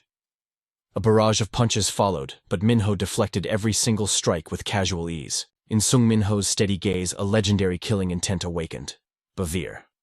So that coward has actually descended to this world. Memories of the demon realm flashed, mountains of corpses piled high. Ravis, the true ruler, rampaging while Bavir hid. You coward.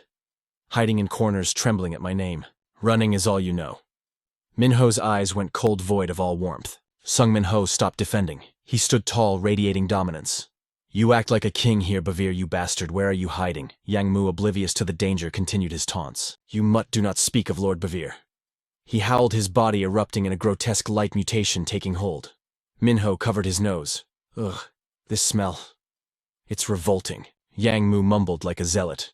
Anyone who insults Lord Bavir dies by my hand.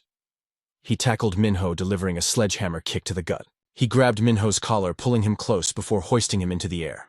With zero hesitation, he slammed the protagonist into the concrete. Min-ho gritted his teeth against the impact. Yang Mu mounted him, raining down punches. The blue ribbon Lord Bavir, I will destroy anyone who touches the Supreme One. It's all mine. Min-ho struggled to block the onslaught. This bastard, he overdosed on mana. He's lost his mind. He's actually trying to kill me. The beast roared, preparing a finishing blow. Min-ho's temper finally snapped. In the corner, Stit trembled, praying to the shadows. Lord Ravis. Seeing Min-ho take the beating, she panicked. His human vessel. It's reached its limit. Stit internalized the horror. If this were the demon realm. Meanwhile, Bacca observed from afar. It seems the test subject for the true flower has gone berserk. I thought having the bloodstone would be enough even in a human body. Ravi should have controlled him easily. He might die this time, and his soul could shatter forever. Bacca turned to Vane. Do you know what Ravis hates most in this world? Hi. Hated Vane scratched his head. He hates almost everything. It's hard to pick just one. Is it his short temper? Who did he even learn that from? Vane joked. Bacca glared. Don't get smart with me while making that face. I know everything. Vane looked away, busted. Bacca dropped the truth bomb, filth. Vane looked confused, and Bacca chuckled. He is obsessed with cleanliness. Back in the fight, the assault continued. But before the next hit landed, Min-ho's hand snapped up, catching it. Filthy. Yang Mu froze, his fist stopped cold. What? Min-ho screamed. I can't take it anymore, the stench radiating from you. The hand holding the fist tightened like a vice. Pain shot through Yang Mu, forcing him to pull back. As Min-ho slowly rose, the monster instinctively retreated. What the hell? Sung Min-ho looked at his left hand, surprised. I only used my left hand. But it felt like electricity. It felt like my true body. He looked at the beast calmly. Yang Mu was seething. Suddenly, Min-ho's arm was engulfed in blue flame. I didn't want to touch your rotting body. But Min-ho was done playing games. Let's end this. A thunderous punch connected squarely with Yang Mu's face. Yang Mu's mind reeled. What? How does a brat have this kind of strength? Stit cheered wildly. Ravis. Min-ho's expression was merciless. Who are you calling a brat? No time to recover. Another strike landed. Yang Mu collapsed backward and his female companion fell to her knees in terror. The predator had become the prey. Who the hell are you? Min-ho glared. Stop yapping with that sewer mouth. Bam. Another devastating blow. In the demon realm, Vane gasped. Suddenly. So strong. Bacca explained, Ravis, that kid. He was so disgusted by the subject's smell that he snapped. It's like a scene straight out of an awakening manhwa. Looking at Min-ho's rigid stance, it was clear. He really hates getting dirty. Ravis hates filth more than anything. Bacca leaned back, grinning. When the fear of filth dominates him, the body automatically forces an awakening, borrowing a fraction of his true power. Vane stammered, You mean, he can use his demon powers in a human body? Vane's eyes went wide. Even with the bloodstone, a sinner's vessel using demon realm power, that should be impossible. But Bacca knew better. Ravis was never ordinary. He declared with pride, Say what you will. Ravis is without a doubt my true heir. On this side, Yang Mu had been reduced to a bloody pulp. Young Min-ho stalked toward him like a predator and issued a cold warning. You moron, you should consider yourself lucky to be breathing. Glaring down with eyes devoid of mercy, he declared, I'm going to pass judgment on you right here with these very hands. Yang Mu was cornered, his mind racing in denial. Impossible. Why is this happening to me, the chosen one blessed by Lord Bevere? He scrambled backward, groping blindly as panic set in, but a chilling smirk had already formed on the predator's face. That's right, the blue ribbon of Lord Bevere. But just as he prepared to unleash his secret art, Jung Min-ho intercepted him. Don't even think about it. I'm going to end this, but I won't take your life. Digging his feet into the ground for traction, Min-ho exploded forward without hesitation. His opponent's eyes went wide, accepting his grim fate as a devastating straight punch smashed into his defenseless face. Jung Min-ho clenched his fist tight, then relaxed his grip. His physical form began to shift, his presence fading as if he were merging with the very shadows of the wall itself. Reaching into his jacket, he pulled out a cloth to wipe away the bloody evidence. The metallic scent of blood faded, and a thought crossed his mind as he watched the status window flicker to life, a classic trope in this system manhwa world. No. This can't be happening. Lim Siu stared at the computer screen, cold sweat drenching his back. This isn't what I wanted to create. Memories flooded back the lonely days sitting by himself at school. The toxic hierarchy, the unavoidable factions, and the suffocating social chains of the classroom. He remembered watching from the sidelines as bullies tormented a classmate, staying silent just to survive. He had lived a lie, pretending to like the popular kids and hate the outcasts, all to avoid becoming a target. Seeing that victim reduced to tears broke him. I only wanted to build a sanctuary where people could find the genuine connections they needed. Lim Siu gritted his teeth, rage bubbling within him. I didn't write this code to facilitate drug deals or illegal trades. Adrenaline surged through him, his fingers dancing across the mechanical keyboard in a blur. Lines of code cascaded down the monitor like a digital waterfall. As he furiously rewrote the system, the phones of the thugs outside suddenly glitch. Panic set in. What the hell? Why is there a system error? My app is crashing too. He threw a nervous glance at the silhouette behind the glass. Faster. Lim Su leaped from his seat, grabbing a chair to barricade the door in a desperate bid for time. The chair jammed under the handle just in time. Realizing they were being locked out, the gang outside went feral, pounding on the door. Damn it, what is that bastard doing in there? Get in there. Open this door right now. Ignoring their threats, Lim Su's hands flew across the keys. I have to delete the application permanently. Seo Jun roared from the hallway. You morons, break it down. Inside. Lim Su pleaded with the machine. Come on, please. Suddenly, a crimson warning icon flashed ominously in the corner of his screen. At that exact moment, the barricade failed. The thugs used a heavy chair to shatter the glass partition into 1,000,000 pieces. They poured into the room like a pack of wolves, terror gripping Lim Su's heart. You little rat! One of them lunged forward, delivering a vicious slap across Lim Su's face. What the hell do you think you're doing? The blonde thug checked the monitor and screamed. He's trying to wipe the database. He wants to bankrupt us. Hearing this, another goon kicked Lim Su hard in the ribs. You filthy traitor! Seo Jun screamed from the back, his voice laced with panic. Damn it, stop him. Hurry up. If Yang Mu gets back and sees this, we're all dead meat. Curling into a ball, Lim Su endured the rain of kicks. His mind focused on one thing. Just hold on until the deletion hits 100%. His hand scrambled across the floor, fingers closing around a jagged shard of broken glass. With a sudden burst of adrenaline, he spun around and slashed the glass across the black-haired thug's leg, drawing a spray of blood. Seizing the opening, he scrambled to his feet and dashed toward the wall. Lim Su grabbed the heavy fire extinguisher, gritted his teeth, and ripped out the safety pin. Whipping around, he aimed the nozzle at the encroaching mob and screamed, That creation belongs to me, you scumbags. He unleashed a blinding cloud of white chemical foam, forcing them to cover their eyes in agony. What the my eyes, has this kid lost his mind?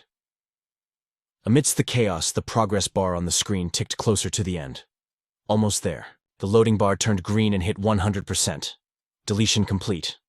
Tears welled up in Lim Su's eyes, a wave of overwhelming relief washing over him. I actually did it. But the victory was short-lived. Seo Jun, blind with rage, charged through the white mist. You son of a bitch! A massive hand crushed Lim Su's windpipe, forcing him to drop the extinguisher. Seo Jun slammed him into the floor, pinning him down. Tie him up. Bring me something to restrain this trash. Two vague silhouettes emerged from the fog, eager to obey. Yes, boss.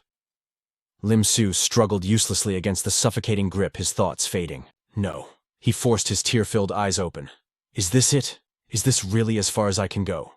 Seo Jun glared down at him with murderous intent. You stupid little brat. Suddenly, a towering figure materialized from the mist, his voice dropping to a terrifying baritone. How dare you lay a finger on my subordinate? Seo Jun whipped his head around. Huh.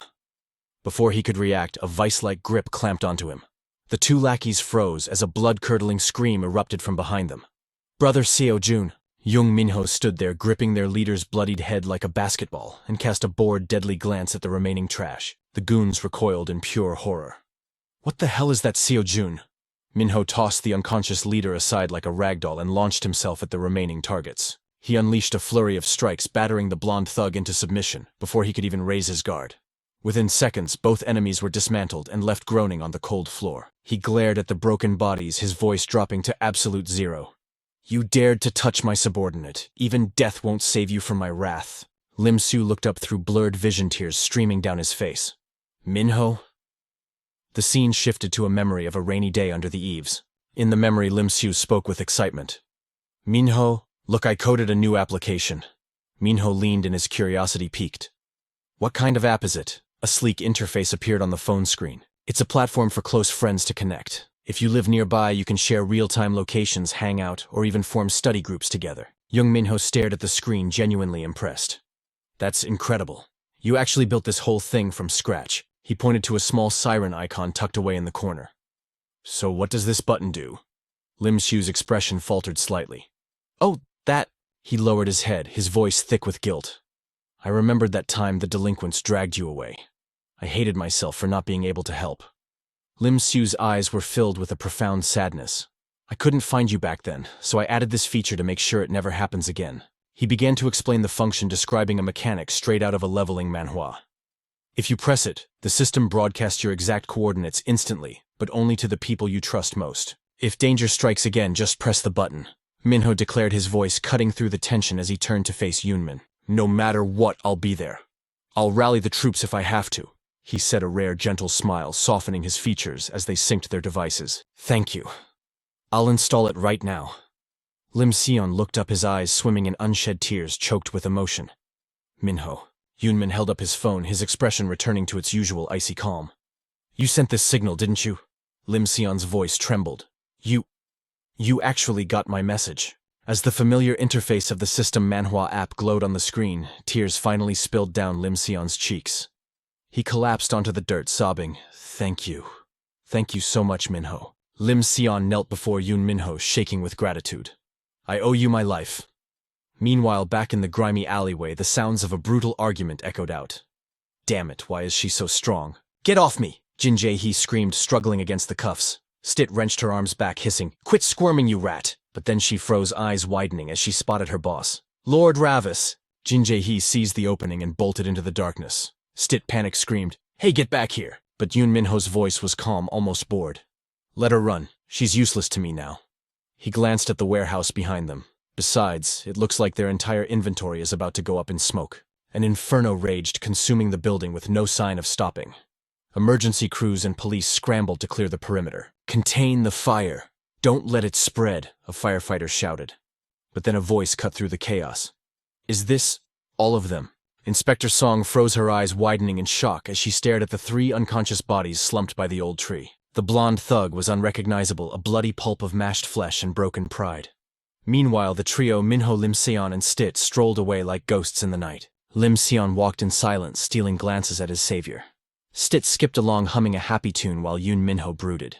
Why do I get the feeling I'm the one being played here? He glared at the night sky, annoyance bubbling in his chest. When we get back, there's going to be a reckoning. The streetlights flickered and died. Back at their base, Lim Sion fretted over Yun Minho's bruised hand. Are you sure you don't need a healer? We should go to the hospital. I'm fine, Minho replied, his voice steel. Doctors are a hassle I don't need. Lim Sion smiled warmly. Thank you, really. I used the emergency signal as a desperate hope. I never dreamed you'd actually come for me. Yunmin paused, a realization hitting him. Speaking of which, he started to speak. It was just a coincidence that I was on the way. But Stit immediately slapped a hand over his mouth. Don't you dare say it was a coincidence, Master. A flashback to the alley. Stit had throttled Jin Jae-hee, demanding answers. Is this really the path to your hideout? Lie to me and you'll end up broken like your friend. Jin Jae-hee had spat back. You're doing all this for that loser Lim Sion. Is that why you're willing to go this far? That's when it clicked for Yun Minho. He had pressed her psychologically. What did you say? You're holding Lim Sion, my #1 servant. No wonder the kid hadn't been at school. Jin Jae-hee had looked furious. So what? If not for your friend, what's your motive? Back in the present, his phone chimed. Stit whispered furiously in his ear. You cannot call this fate a coincidence. Human relationships are built on more than just chance, my lord. Minho glanced at her, visibly annoyed. You're not just a tourist from the demon realm anymore. Meanwhile, Lim Sion stared at him with starry eyes, absolute admiration on his face. To the student, Lord Ravis was a legend, a true leveling Manhwa hero who had descended to save him. He pointed at Stit. By the way, who is that? Minho shrugged. Him, just a subordinate. Name's Stit. Lim Sion's mind raced, bewildered. A subordinate. He scrutinized the strange fashion choice. Wait, has Minho joined a gang? Hey Minho, can I ask you something? Lim Sion hesitated. Your sudden power spiked this weird cosplaying follower. Lim Sion gritted his teeth, trying to deny the reality. Please don't tell me it's what I think it is. He looked down, defeated. It's exactly what I thought. Minho has joined a dark organization. I hope he hasn't fallen in with a bad crowd. Yun Minho watched him, realizing the kid had connected the dots. In the future, enemies will target my people. The truth can't be hidden forever like a needle in a sack. He shattered the silence. You guessed it. I am the son of the great demon king Ravis Vindica from the demon realm. Lim Sion blinked, completely lost. Who? Yun Minho sighed. It's too late to turn back now. Since you know my secret, you're working for me from now on. Lim Sion still hadn't processed the words. Son of the great demon king. What are you babbling about? Suddenly something on the ground caught Lim Sion's eye. It was the cat, not that stray again. Yun Minho rolled his eyes, too exhausted to argue. Hey, explain it to him. I've been fighting all day, I'm done. Stit, now in cat form, sat up straight. Understood. Clean the wax out of your ears and listen close, human. Lim Sion froze, his soul leaving his body as he screamed. The cat is talking. Scene shift. Detective Cha stood by the transport van. The evidence is ashes. We're moving out. Inside Hanyang was a mess of regret and blood. That bastard. I should have killed him when I had the chance. I really should have killed him. Suddenly a shadowy figure emerged from the darkness. Who's there? This is a restricted area. It was Bavir. He placed a hand on Detective Cha's face. Silence. The detective collapsed instantly. Bavir approached the van. Poor Hanyang, you look pathetic. Hanyang's eyes lit up. Lord Bavir, I swear I'll kill that bastard. Bavir replied coldly. Walk and talk. Deep in the woods, Inspector Song processed the report. Someone took out the entire distribution network. But who could have done this? She examined a bag of pills found at the scene. These are actually approved by the Ministry of Food and Drug Safety. Her grip tightened, crushing the packet in fury. They're feeding legal poison to students, those sick bastards. Detective Cha groaned, stirring from the ground, clutching his head. Song rushed over, panic in her voice. Detective Che, are you okay? He stammered back. The van. Check the van first. Hanyang was gone. Inspector Song stared at the empty seat, a chill running down her spine. Impossible. What the hell is going on? Where did that monster disappear to? Inside the academy now claimed by Bavir Hill, Hanyang slammed his knees against the floor in desperation. Lord Bavir, I beg you grant me just one more chance. He screamed, his sanity fraying at the edges. Grant me more of the elixir. If you give me the power, I swear on my life, I will sever that bastard's lifeline. Bavir Hill, clutching a singed blossom in his hand, spoke with bone-chilling coldness. Do you have any concept of this flower's worth? It blooms only upon a tapestry of woven corpses, the cold violet petals of death. Do you realize the painstaking effort required to harvest these vessels? He gazed at the wilted flower as if it were the last of its kind. Humanity is nothing but refuse unworthy of trust. My precious, irreplaceable blooms. Terror seized Hanyang as he groveled. Please, just one last opportunity, I swear I will slaughter him. Bavir Hill didn't let him finish. In a flash he drove the flower stem straight through Hanyang's eye socket. Arg my eye, it burns. Merciless Bavir Hill whispered. Do you recall the blood oath you swore to me? His voice dropped to absolute zero. Then prove your loyalty. Let the flowers bloom from your very flesh. Meanwhile, Jin Jae-hee was frantically ransacking the corner of the room. Damn it. I have to survive this nightmare at all costs. If I can just find the wallet, I can escape this hellhole. She tore the room apart in a frenzy. Shit, where the hell did they hide it? The cops have already swarmed the office. Before she could finish, a distorted figure emerged from the shadows. I only came to inspect the scene, but look what we have here. Jin Jae-hee recoiled, trembling in pure terror. Who the hell are you? This is insane. Why do you want to start trouble now? The figure's face twisted with addiction and rage. Give it back. It's all your fault. Hand over the blue ribbon. She gritted her teeth, fury masking her fear. You short-circuited junkie. How many pills did you pop? Grabbing a wooden plank, she swung with lethal intent. So, die, you freak. But the impact didn't even scratch him. The recoil sent her crashing to the floor. He kept chanting like a broken record. Damn it. The blue ribbon. Give it to me. Madness consumed him as a dark aura exploded outward. The blue ribbon. The suffocating pressure paralyzed Jin Jae-hee instantly. No. Tears streamed down her face. I don't want to die like this. From the swirling black miasma band stepped forth. If this mess continues, Ravis is going to be furious. Jin Jae-hee, blind to the danger, screamed for salvation. Who's there? Help me, please. Ban's reply was cold and devoid of pity. Sorry, sweetheart. I'm not powerful enough to save you. Besides, a seat in the abyss has already been reserved for you. Just be a good girl and accept your destiny. Crushed by despair, she sobbed uncontrollably. You son of a hell. Then Ban flashed a smile that would haunt nightmares. However, your vessel still has some utility here in the human realm. The scene shifts to Aeneas's domain. Welcome, my little brother. Bacca seemed to be scheming something, ever since sending Ravis to the human world. She turned to Bacca, her expression frosty. How dare you use my son as a pawn? Bacon chuckled, amused. Oh, you caught on. Relax, sister. Ravis isn't a child anymore. Did you think I sent him empty-handed? I implanted the blood demon stone within his core? Aeneas exploded with rage. What? The blood demon stone? Have you lost your mind? Are you trying to broadcast to the entire universe that the Demon King's heir is vulnerable in the human realm? Bacon sighed, too lazy to argue. Sister, why not place a little faith in Ravis? She regained her composure. It is not Ravis I distrust. It is the fragility of that dimension. Even the slightest fracture could cause reality to collapse. That is how unstable the current era is. Bacca shattered her concerns. Ravis is far more powerful than you give him credit for. He takes after me a thirst for battle and combat prowess that eclipses all others. Furious, she grabbed Bacca by the skull. You brat, that is exactly the problem. If even a single hair on Ravis's soul is damaged, we are both dead meat. Do you understand? Realizing he was being bullied despite his age, he snapped. How old am I, and you're still smacking my head? Ban scour the grimoires. Find a spell to delete all older sisters from existence. Ban wasn't having it either. Silence. I have no desire for an insane younger brother like you. He sighed. Can you two please compose yourselves? She yanked Bacca's head violently. Ban thought to himself, it is truly a miracle Ravis grew up sane in this chaotic environment. Back at the apartment, Lim Si-hu shivered but asked the burning question. So, you are really a demon? Jung Min-ho replied calmly. That is indeed the label humans use. Stit was delighted. Did you hear he said us? Lim Si-hu trembled. Now that I know the truth. Will I be dragged to hell when I die? He replied, hell is already right here on earth. But if you accompany me to the demon realm, no entity will dare lay a finger on you. His aura darkened dangerously. Because I, Ravis, the sole successor to the Demon King, am your master. Si-hu recoiled in horror. No, I don't need protection. I never want to go to a place like that.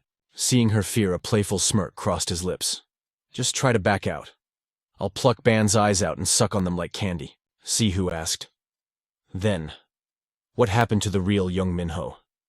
Stit, now in cat form, answered that mortal was destined to perish regardless. By the laws of this awakening Manhwa world, we can only possess a vessel that has already met its end. Si-hu bit her lip, sorrow washing over her. Impossible. Why did Min-ho have to die? Seeing her distress, Min-ho spoke. Do not let the darkness consume you. We will all reunite in the demon realm in a few decades anyway. Lim Si-hu slumped, utterly defeated. So, it's confirmed. My soul is bound for the underworld no matter what. Seeing her despair, he turned to Stit. Humans have such uselessly vivid imaginations. The demon realm is actually quite a festive place, isn't it? Stit nodded. Oh yes. Absolutely. Then, with a menacing tone, the cat added, our home is overflowing with the metallic scent of blood and eternal screams. Si-hu turned pale. Please, stop talking. Min-ho gave her a stern look. You have a long life ahead before that day comes. Just treat me as you always have, and breathe a word of this to no one. Terrified, she whispered, understood. Min-ho stretched, wincing. Anyway, this human vessel is aching again. I'm off. Stit called out, wait for me, Lord Ravis. As he walked, fatigue hit him. My head is pounding. Did I overdraw power from the blood demon stone? Suddenly, Jung Min-ho appeared beaming with a cake. Brother, happy birthday. Jung Min-ho, did you forget what day it is? He blinked. Birthday, Minha giggled. Mom and I slaved away making this since yesterday. I can't guarantee the taste, though. She placed a party hat on his head. Mom and Dad will be home soon. Raising a camera, she smiled. All right, say cheese. Let's kick this off with a birthday selfie to capture the moment.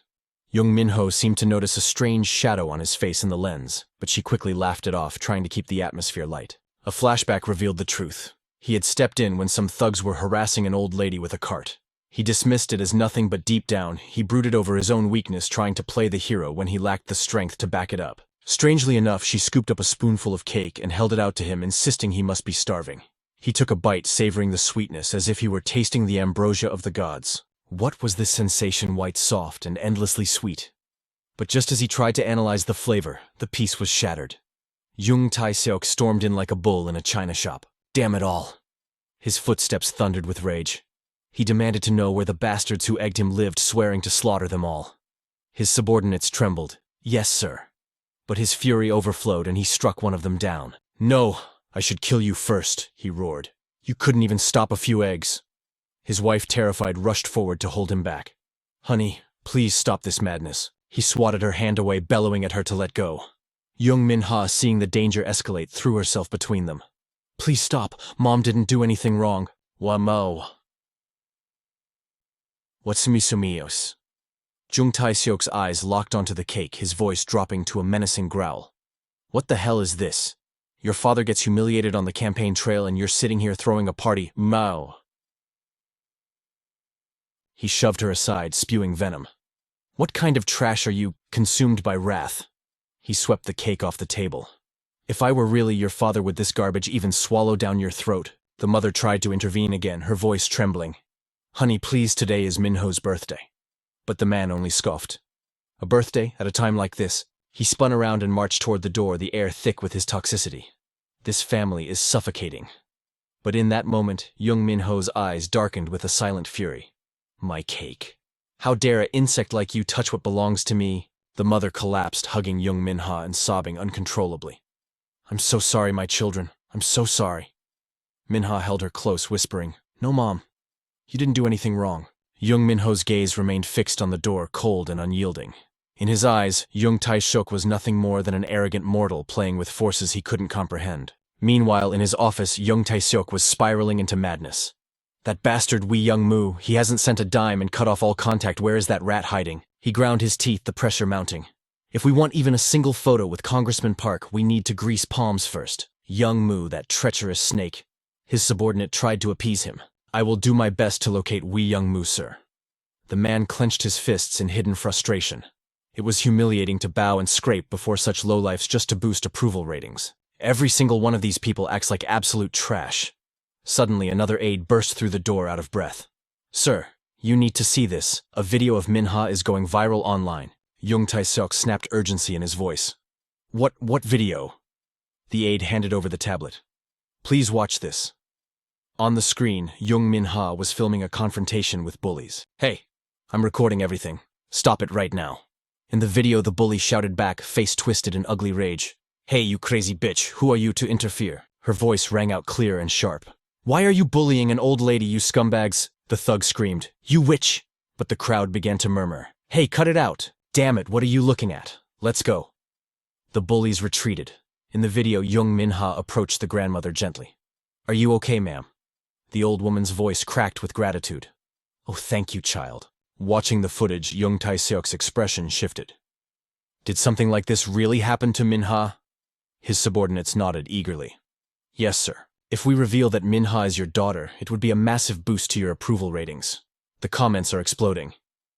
Jung Tae-seok's mood flipped instantly, a greedy smile forming. Is that so? He stared at the video, calculating the political value of his own child.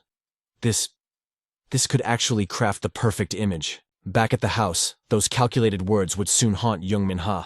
But for now, the conflict raged on. Jung Tae-seok slapped his wife across the face, screaming, What you want to leave, you ungrateful wretch, forgetting my grace. You can throw a tantrum all you want, but you aren't taking Min-ho or Minha anywhere. Their names are on my family registry. Jung Min-ho's mother trembled from the blow but managed to beg, Please, just let us go. But her plea only met with his cruel mockery. Go ahead and try. See if you can survive without a single penny to your name. Jung Min-ho couldn't stand his cruelty any longer and shouted, Grandpa left us an inheritance. That doesn't belong to you, Uncle. Jung Tae-seok laughed, a sound devoid of warmth. Just like your pathetic mother. So naive.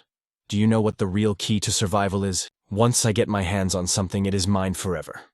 Remember that, my dear daughter. Jung Min-ho's face darkened as the harsh reality set in. She had to make a deal with the devil. Fine. This is my choice. Her brows furrowed, determination burning in her eyes as she stared him down. I will do it on one condition.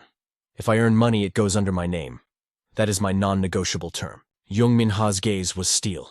She vowed internally to save her mother and brother from this monster. Suddenly, Jung Tae-seok burst into laughter. A condition. Of course, Minha.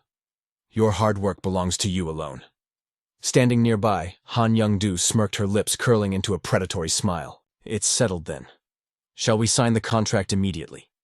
She turned to the father with feigned sweetness. Chairman, please leave Minha to me. She is more precious to me than life itself. The mother looked on, terror etched on her face. She whispered, Minha, are you sure about this? But the girl turned to her mother, radiating a newfound confidence. Yes, Mom. Just trust me this once. She glanced at her brother. Thanks for worrying, Oppa. Jung Min-ho watched her, stunned by the sudden strength she displayed. The scene shifted to a car tearing through the night. Han Young-do's expression twisted into something manic and obsessed. The more I look at her, the more perfect she is. My new vessel. Her looks, her eyes, that rare purity you can't find in this era. Mother likes everything about her. Beside her, Han Yi's sharp eyes darted around as she interjected. But what about that guy Jung Min-ho? He doesn't seem right. Hearing this, the woman looked at the driver. Hansu. What do you think? The driver didn't hesitate, his voice calm but grave. Minha's brother. I sensed something distinct. Hansu's eyes drooped with boredom, but his words carried the weight of a genre-savvy veteran in an awakening manhwa. He is definitely not human. Han Young-do's face lit up with twisted amusement. If you say so, then he might be a tracker from the demon realm. While she analyzed the threat, Han Yi tilted her head, eager for violence. Do you want me to dispose of him, mother? But the woman shook her head. Not yet. Rash actions cause bigger problems. We need to observe. Minha is the priority. But Han Yi couldn't suppress her bloodlust. But the way that bastard glared at us. I just want to tear him apart limb from limb. Han Young-do stared at the screen, her voice dripping with venomous calm as she reassured him. Patience is a virtue, my dear. Just wait a little longer. Damn it, the night of the no moon approaches. Her eyes gleamed with malice. Once the ritual is complete and Jung Min-ho becomes my vessel, that brat Min-ho will be yours to break. Han Yang, resting his head on her lap, grinned like a maniac. Truly, you swear it? He asked, eyes wide with twisted glee. She stroked his hair, a mother's touch masking a monster's intent. Of course. Consider it a gift. I promise you, my son. Suddenly, Han Sio's voice cut through the air. Mara, what about my share? Han Young-do's eyes widened in sheer terror. What did you say, Mara? Her face twisted. Never speak that name again. I am Han Young-do. No soon I will be reborn as Jung Min-ho. Her ambition flared like a dark sun. Not the Demon King. Not the 12 Dark Emperors. Nothing in this leveling Manhwa world can stop me now. Failure is not an option. Time skipped to the next morning. Jung Min-ho stood before the towering headquarters, the skyscraper piercing the heavens. Determination burned in her gaze, suppressing the sigh escaping her lips. I can do this. With steel in her spine, she took that first step toward her destiny. Inside the boardroom, a voice commanded attention. Eyes up, everyone. Behold the newest jewel of our family, Minha. Han Young-do draped a possessive arm around her. I'm sure you've all seen her viral presence on social media. Minha will take the center position for our new group, Zera. The air in the room froze. Heian, buried in the crowd, felt a surge of jealousy that nearly choked her. Tormain. Chairwoman, Komame.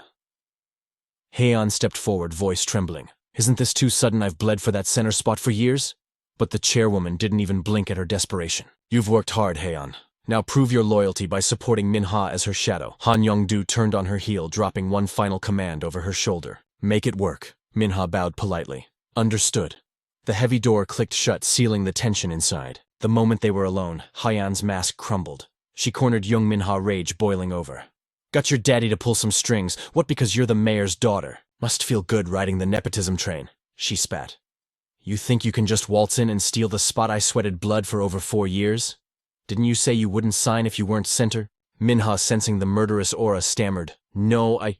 Smack before she could finish, Heian's hand connected with her cheek in a brutal slap that echoed through the room. Shut the hell up, like show. Heian's face twisted into a grotesque sneer of malice. Let's see how long that backing keeps you safe in this industry. Minha stood frozen, wordless.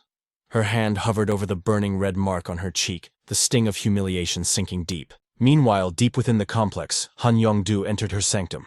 She found her son Han Yang screaming in ecstatic frenzy. Holy crap, Mom is going to lose her mind. Seeing her, he pointed frantically. Mom, you have to see this.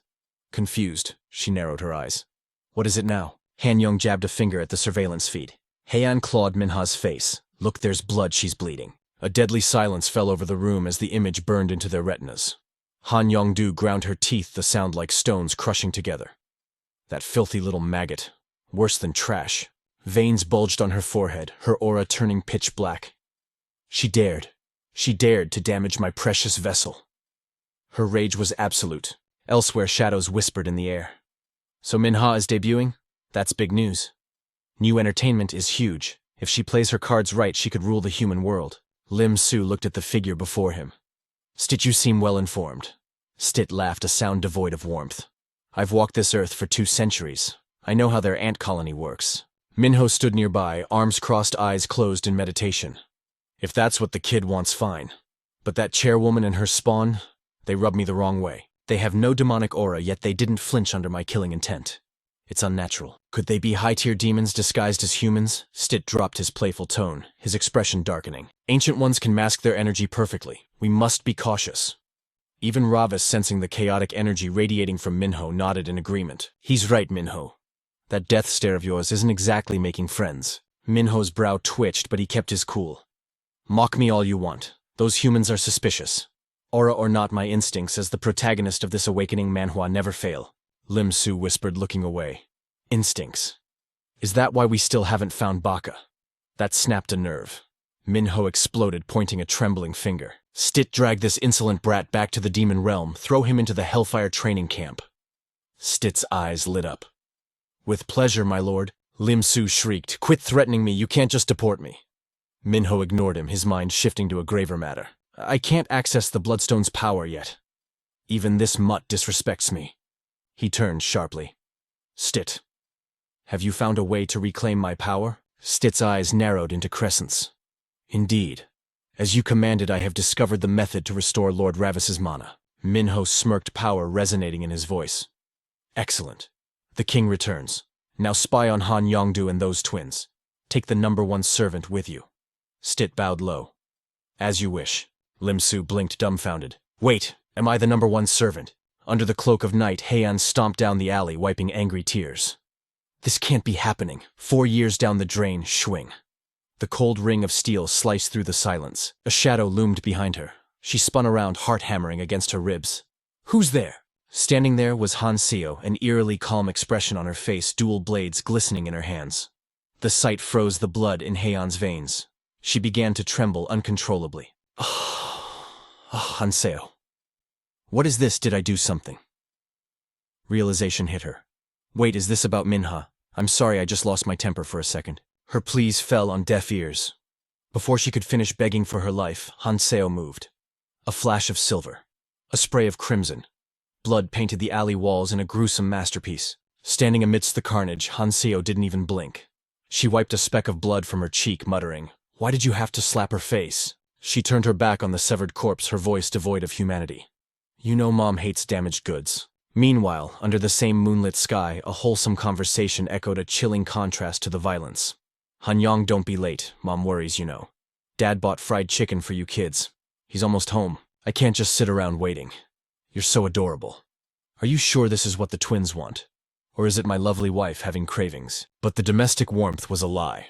Lurking behind them, a monstrosity of pure nightmare fuel materialized, radiating savage malice. The scene shifts to a high-rise luxury apartment straight out of a dark awakening manhwa.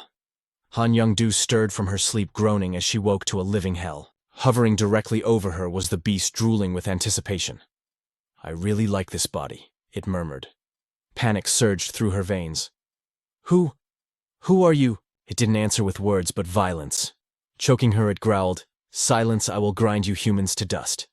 As for the children, I will raise them with great care. You see, I am in desperate need of an heir. Even as her soul was being eclipsed, her maternal instinct screamed through the suffocating darkness. No, my babies. But the entity showed no mercy.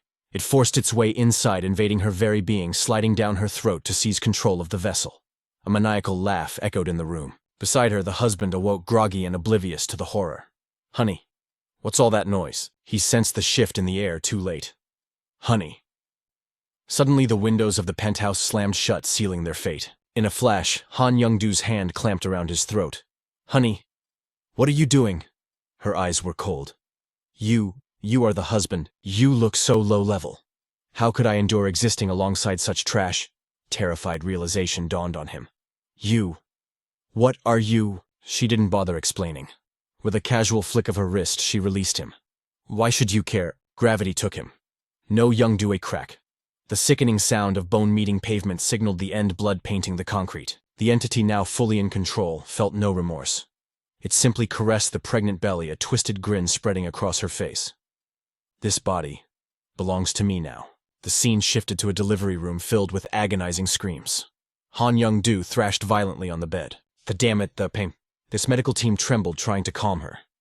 What are you idiots doing? Please, ma'am, calm down. Shut your mouths, she roared, her aura terrifying. Get these filthy things out of me right now, before I slaughter every single one of you. This is all that wretched Aeneas's fault. Finally, the deed was done, but the doctors froze in terror. What is this? The newborn's eyes were already open, glowing with ominous hues of red and black. This is impossible. Time flowed like a river moving to the dead of night. Han Young-do inspected her slim figure, yet she sneered in disgust at the lingering human weakness. Must be the after effects of birth. Look at this repulsive flesh. When will it vanish? The twins stared up at her, their voices trembling. Ma.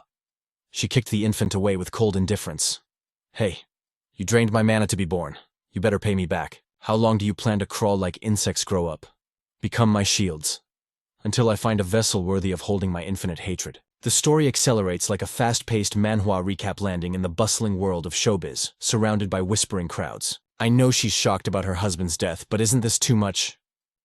There's a limit to grief. She's not the young Do we knew. What about the kids? She hides them from everyone. I heard she's rarely even home. And she used to be so happy about finally getting pregnant. But Han Young-do ignored the NPCs, her eyes locked onto a handsome young man. You work for the broadcast station, correct? Then you must know where all the beautiful high-potential talents are hiding. The man felt a sudden wave of dizziness, stammering. Well, Before he could finish, his life force was extinguished, his head slumping onto her shoulder. She smirked, savoring the essence. Inese, even in this hellhole there is no shortage of youth to consume. I will make them all mine. Han Young-do remembered her nemesis, her voice firm. And one day, I will rip you apart myself. Back in reality, she put on an Oscar-worthy performance of fake tears. The victim was Hae-yeon. She was destined to be the center of our debut group. A diamond in the rough, more talented than anyone. The detective narrowed his eyes. Did the victim have conflicts with the other trainees? A stalker, perhaps? She feigned a coughing fit to dodge the question. Well, regarding that? The detective leaned in. Chairman, are you all right? She gagged, fighting back the corruption. Suddenly a cold voice cut through the tension. Han Yi stepped forward from the shadows. Detective, I think we should end this here for today. The chairman viewed that girl as her own daughter. Beside him, Han Seo chimed in. Why don't you question the other trainees first? The detective, sensing a wall, slowly stood up. I understand. We'll be going then. Yes. As he walked away, his gaze lingered on them one last time, suspicion taking root. The moment the door clicked shut, the facade crumbled. Han Young-do froze, then vomited a vile neon-green bile teeming with writhing maggots. She glared at the filth. That damn detective sniffing around like a rat hunting for cheese. Do you know how much gold I invested to cover this up? What is High Command doing? Han Yi bowed slightly. Mother, he will stop soon. But the reassurance only fueled her rage. This vessel is rotting. I'm dying of impatience. How dare that brat Hae-yeon leave a scar on my body? Han Seo immediately embraced her decaying form. Mother, are you worried? I'm almost finished preparing Jung Min-ho's body for your transfer. Just hold on. Han Young-do's voice dropped, dripping with cold calculation, as if a switch had been flipped. That's right, Sua. Get started immediately. The room filled with the heavy atmosphere of a scheme set in motion. I assume you have all heard the news about Hae-yeon. Some deranged lunatic or perhaps a madwoman attacked her. Psychopaths are attacking high school girls in broad daylight. To ensure your safety in this chaotic world, dormitory life begins tomorrow. So pack your bags and get to work. Jung Min-ho, standing opposite them, hesitated before voicing the doubt gnawing at her. Is living in the dorms absolutely mandatory? Han Young-do tilted his head, his gaze piercing. Is there a reason you can't? Don't you know the idle dormitory rule is non-negotiable? Fear gripped her heart as she considered the implications. But if I'm not home, who will take care of my mother and my brother Hanu? Suddenly, an impatient voice cut through the air. You have a lot of demands for a rookie. If you can't handle it, I'll just... The man beside her immediately spun around to restrain her before she could escalate. Calm down, Yuna. What are you thinking? If you put even a single scratch on her face, Mother will skin you alive. Do you understand? He cares deeply about Hae-yeon right now. She's extremely sensitive, so don't provoke this scary Unnie. Just do as you're told, all right? The chairman will handle your parents. Pack your things and report here tomorrow. Clear. The two girls beside Minha answered immediately despite their fear. Yes, sir. Minha bowed, but her mind was a storm of chaos. Living in a dorm, anxiety clawed at her. Even her brother had been acting strange lately. Elsewhere under the cover of night, Jung Min-ho watched Lim-si struggle with a pathetic weight. He sighed, his disappointment palpable. You call that training? He checked his own status. My mana circles are stabilizing, getting stronger by the day. I can crush a human mage, but facing a demonic beast in this state, that would be a death sentence. That bastard Vayne. If he wanted me to survive in this leveling Manhwa world, he should have taught me how to control the bloodstone. Memories surfaced of Vayne lying lazily on his bed, kicking his feet in the air. I should probably include the bloodstone control method in my letter to my dearest friend Ravis. Since you are still so pathetically weak, I've prepared 2 gifts. First, the secret technique to control the demon realm bloodstone. Originally, the bloodstone suppressed a prisoner's mana. But this one, it holds sealed magic power intertwined with the remnant of your soul. I modified it to link the mana of that vengeful spirit directly to your fragile human vessel. However, that godlike power will only unleash when the bloodstone shatters. Yes, my eye must be destroyed to open it. And now for the second gift. I sent that child to you. I'm sorry. I love you. Please take care of them, my friend. Vane held up the letter, a satisfied smirk playing on his lips. Done. Now to send this to Ravis. Read it well and reclaim your throne. But in reality, Jung Min-ho ground his teeth and visualized tearing that letter into oblivion. That manipulative trash. Does he think I'm his puppet? I'll tear him limb from limb before I ever reach him. Wait, that damn Vane. Ravis never actually read the letter. Was the control method actually written in that letter I ignored? Suddenly Stid in his cat form sprinted toward him in a panic. Master Ravis, a catastrophe has occurred. Limsey stared in horror at the cat running on two legs, but Min-ho remained ice-cold. What is it now? Stit looked up breathless, reporting on the situation regarding Han Yong-du and the twins the Demon King had inquired about. What about them? It's Mara, that chairman woman, Han Yong-du. She is Mara. Min-ho frowned, the name unfamiliar. Mara, who is that? The greedy witch, one of the 12 dark zodiacs. It seems Meravelius has possessed a human body and is hiding right here. Hearing this, a wicked smirk curled Jung Min-ho's lips. Interesting. His mind drifted back, unlocking a memory of a bustling banquet in the demon realm. A crowd had gathered, showering praise upon a figure. Lady Aeneas, you are truly the most beautiful deity in the demon world. Your silence only amplifies your nobility. How can one being be so perfect? Lady Aeneas did not feign humility. She spoke with supreme arrogance. To possess beautiful lips, one must first learn to keep only the truth in their heart. A noble woman beamed with admiration. Truly a higher being. Every word you speak flows like exquisite poetry. It is because you speak only truth that you remain so radiant. The surrounding demons nodded in agreement, their praise unending. I just enrolled my daughter in the art of eloquence, hoping she might one day serve Lady Aeneas. I want her to learn that words can be as sharp as knives defining one's virtue. Aeneas extended her hand with faux benevolence. I understand. Then I shall bestow upon your daughter the blessing of the silver tongue. Oh, thank you. 1,000 thanks, Lady Aeneas. From the shadows, Meravelius watched, green with envy, and scoffed loud enough to be heard. What a load of absolute garbage. The demon beside her tried to smooth things over. Lady Vel, you look absolutely magnificent today as well. Meravelius shot her a glare, then curled her lip in a sneer. Thanks. Since I'm feeling generous, I'll bless your daughter too. May she drown in an ocean of lust and die in excruciating agony. The noblewoman clamped a hand over her mouth, retching at the vile curse. Meravelius glared at Aeneas, jealousy screaming in her soul. Just you wait. I will destroy everything you hold dear. Back in the present, Stit continued his report with grave seriousness. Lady Meravelius holds a deep-seated grudge against Lady Aeneas. Jung Min-ho crossed his arms, his eyes narrowing as he analyzed the intel. Sounds like she's been a petty wretch since birth. No wonder she doesn't care about consequences.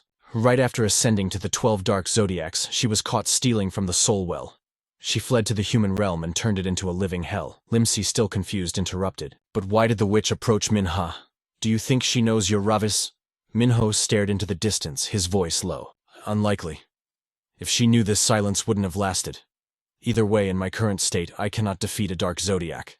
And those twins, something is off about them too. Stit, still in cat form, placed his paws on his hips.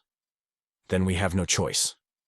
We must amplify the energy of the demon bloodstone immediately. I will prepare everything. Her eyes gleamed with a cunning light as the master plan took shape. Step 1, shake up the entire neighborhood. But first, the scene shifts to the bustling rhythm of a supermarket. Young Minha walked alongside her mother, but the older woman couldn't silence her worries. Minha, she said softly, if you want to stop now, just say the word. Ever since you started working, danger has been lurking everywhere. I'm terrified. Sensing her mother's trembling anxiety, Minha softened her voice to ease the burden. It's fine, Mom. Manager Anne said the police are closing in.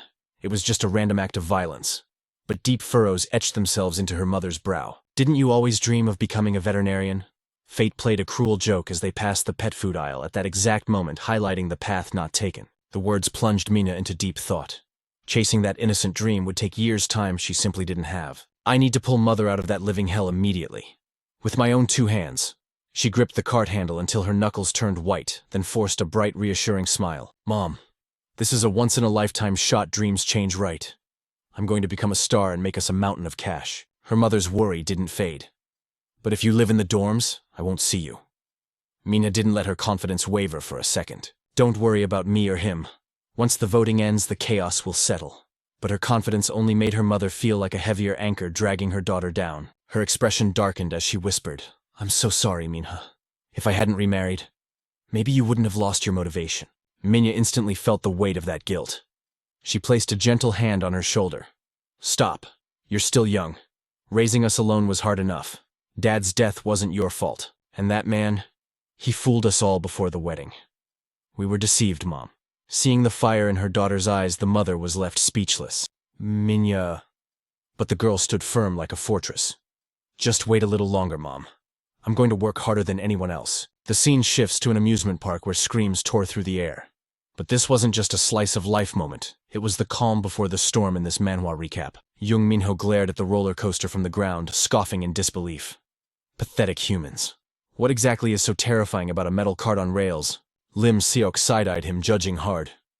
For a demon king, you sure puked your guts out just now. Min-ho bristled.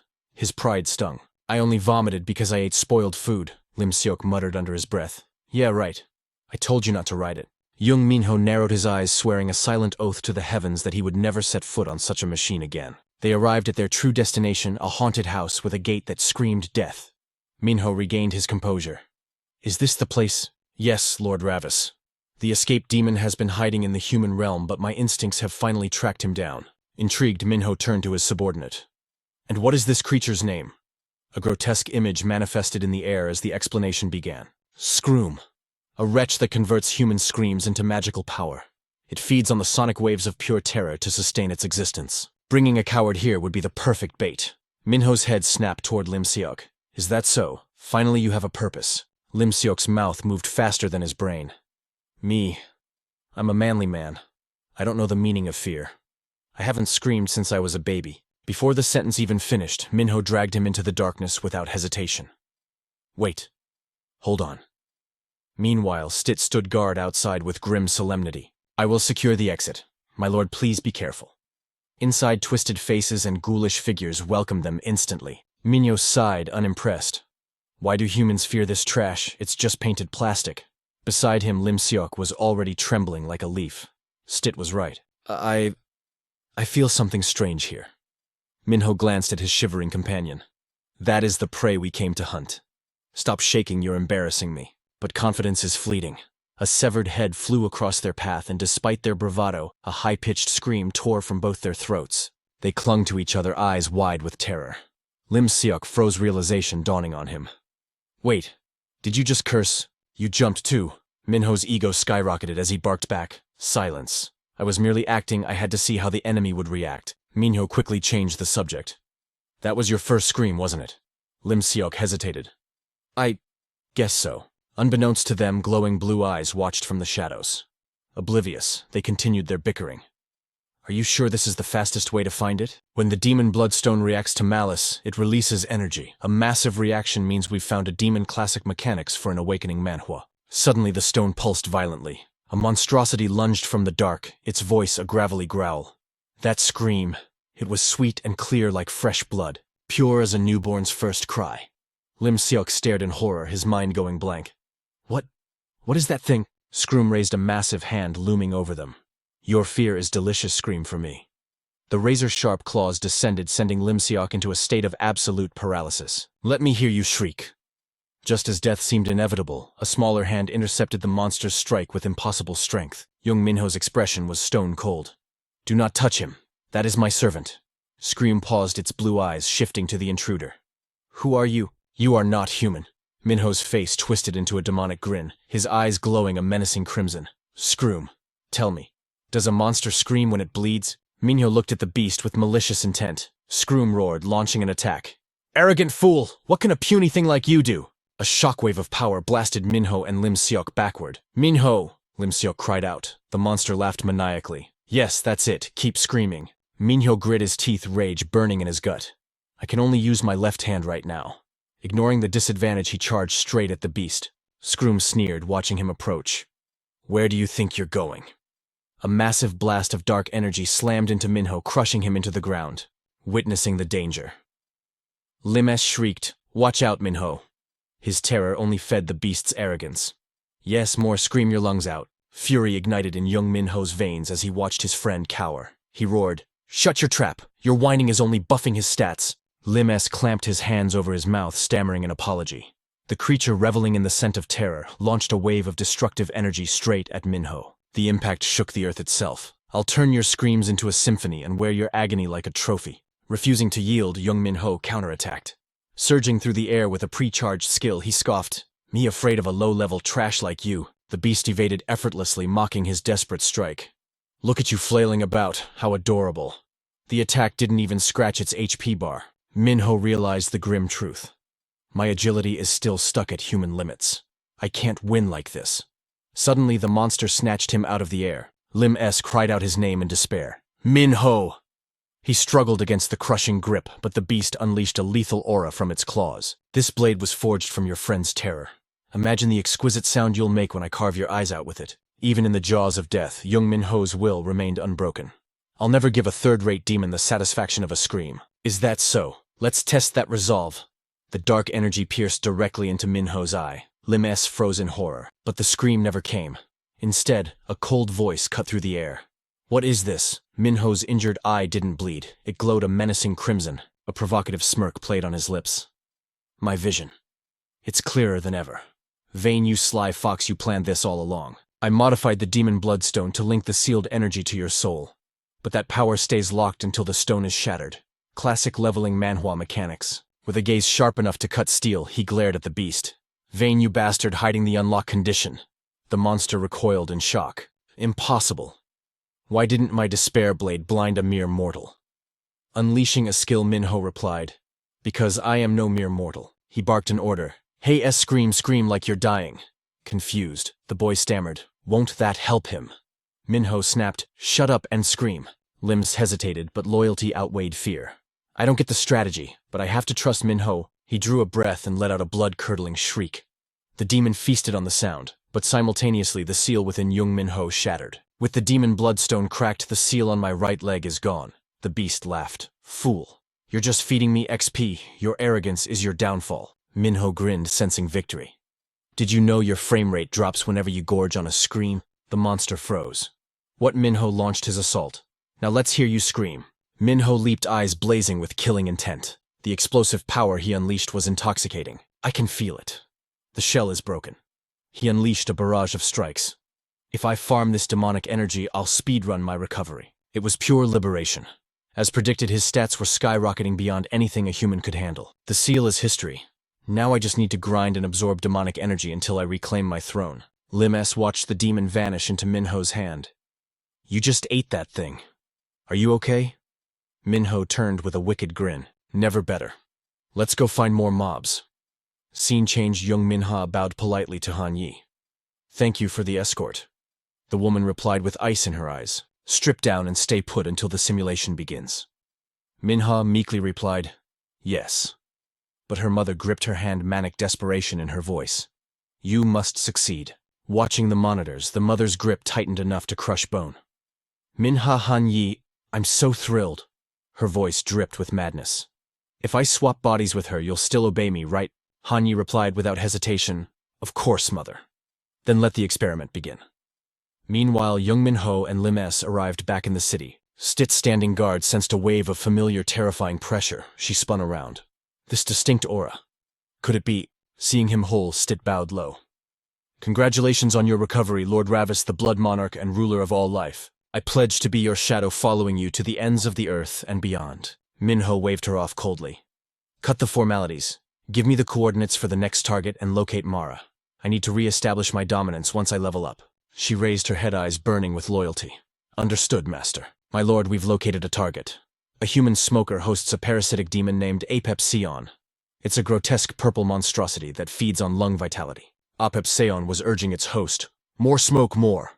Suddenly, a hand clamped onto its skull. Jung Min-ho's voice dropped an octave. "You're coming with me." The demon stuttered. "Who the hell are you?" Min-ho didn't waste breath. His left eye flashed, and with a single wretched scream, the demon was devoured. After absorbing the last drop of essence, Min-ho grimaced. "Damn, that tasted like an ashtray." He turned away. Next target. Shortly after, they cornered a demon clinging to a drunkard. This was Azra, a parasite that feasted on memories. Min-ho gagged after the absorption. "Another disgusting meal." Lim-S peeked out from behind a utility pole, trembling but curious. "I didn't know the human world was infested like this. But why do they need to feed on humans?" Min-ho turned his left eye glowing with an eerie crimson light. When demons cross the dimensional barrier into the human realm, they are stripped of their mana. They must find a substitute energy source to survive, or they simply cease to exist. Seeing that glowing eye, Lim S. shivered. I get it now. Demonic possession isn't just a myth. Jung Min-ho raised a hand, crimson energy swirling around his arm like a living storm. His eyes gleamed with calculation. With my mana finally restored, it was time to test the limits of this power in true awakening Manhwa fashion. Lim Siwoo's jaw dropped, his eyes popping out in disbelief. Min-ho, what on earth is that? Min-ho clenched his fist, and the blood aura solidified instantly into a jagged crimson blade. A smirk played on his lips. I finally reconstructed it. My signature weapon? Damn Rocco. Though to be honest, this is merely a fraction of its true glory. As the blood aura dissipated, a wave of concern washed over the boy. By the way, is it really safe sending Stid out alone for this Manhwa recap-worthy mission? Min-ho shook his head, confident. Don't worry. Her magical signature is so faint they'd need a microscope to detect her. High above, perched on a branch, Stid hung upside down in her bat form, scanning the area with predatory focus. But patience wasn't her strong suit. I'm starving. I'm gonna waste away at this rate. Suddenly, her eyes locked onto a target. She swooped down her small claws, snatching a wriggling insect from the air. Gotcha. But triumph turned to horror as she examined her snack. Wait, what is this foul energy? She held up the grotesque, writhing larva. It pulsed with a sickeningly familiar aura. The dark mana of Mara. Panic surged through her veins. She shot into the sky like a bullet. Master needs to know about this immediately. Meanwhile, in a dimly lit parking garage, a white sedan crept forward ominously. Inside, Han Yu-hyun cradled the unconscious Jung Min-ho, a twisted grin on his face. Mother, I drugged her perfectly, just like you asked. Aren't I a good son? From the front seat, Han Yujin turned, a psychotic smile stretching across her face. You did excellent work. Praised by his mother, the boy's eyes lit up with fanatic devotion. Now drive, Yu-hyun. Drive. Jung Min-ho remained slumped over, oblivious to the nightmare awaiting her. Back at the base, Stit was trying to report, but her mouth was full of the wriggling parasite. After listening to her muffled gibberish, Min-ho's patience snapped. Spit that thing out before you speak. I can't understand a word. She transformed back, spitting the slime-covered creature onto the floor. Lord Ravis, you have to see this. Jung Min-ho glanced over, his expression instantly twisting in disgust. What in the hell is that? Dios, shosti. It reeks. As the larva convulsed, Min-ho realized the truth. This is unmistakably a parasite of Mara. It seems she lost her original form crossing the barrier and has hijacked a human host. Min-ho's eyes narrowed, his mind racing. If these parasites are active, it means Mara is desperate. She's hunting for a new vessel. A human shell can't contain Mara's soul for long. Lim Siwoo's face went pale as the realization hit him. Wait, was that audition just a trap to get to Minha? Minho nodded grimly. It's highly likely. Mara has always been obsessed with youth and beauty. He grit his teeth, irritation flaring. The irony is that Hag is even older than my own mother. She's elegantly insane. Hearing this, Siwoo blinked, his curiosity piqued. Wait, if she's old, exactly how old is your mother? Minho tilted his head, answering as if discussing the weather. In human years, she's roughly 6,375. Siwoo froze, his brain short-circuiting. Then, how old are you? Min-ho frowned, searching his ancient memories. How old am I? I remember when Uncle let me observe the human realm once. I saw them building those triangular structures. The pyramids. Back then, Bao laughed and pointed. Look at that, humans are building a temple to worship me. I am an entity far beyond you low-tier gods. Understand, nephew? Hearing his uncle brag, young Ravis had just sneered. What's there to be proud of? Actually, Vane had interjected, pushing up his glasses. Lord Baal, my data suggests those aren't for you. They are worshipping Ra, the sun god of the celestial realm. Baal's jaw hit the floor. What? Why would they worship a loser I defeated? How should I know? But Baal refused to accept it, wrapping his arms around them with a boom of laughter. Whatever I won, so it belongs to me now. Back in the present, Siwoo was trembling. The pyramids. That was 4,000 years ago. You're living history. Even the lore in a system Manhwa isn't this deep. Stit couldn't take the casual chatter anymore. What are we doing, Lord Ravis? Your sister is about to be devoured by Mara. Minho's expression darkened, the playfulness vanishing instantly. Minha, hold on. Meanwhile, deep in a secluded forest, Han Yujin stepped out of the car, gazing up at the starry sky. The night I was born. The sky was pitch black without a single star. Han Yu-hyun broke her trance. "Mother, is this the place?"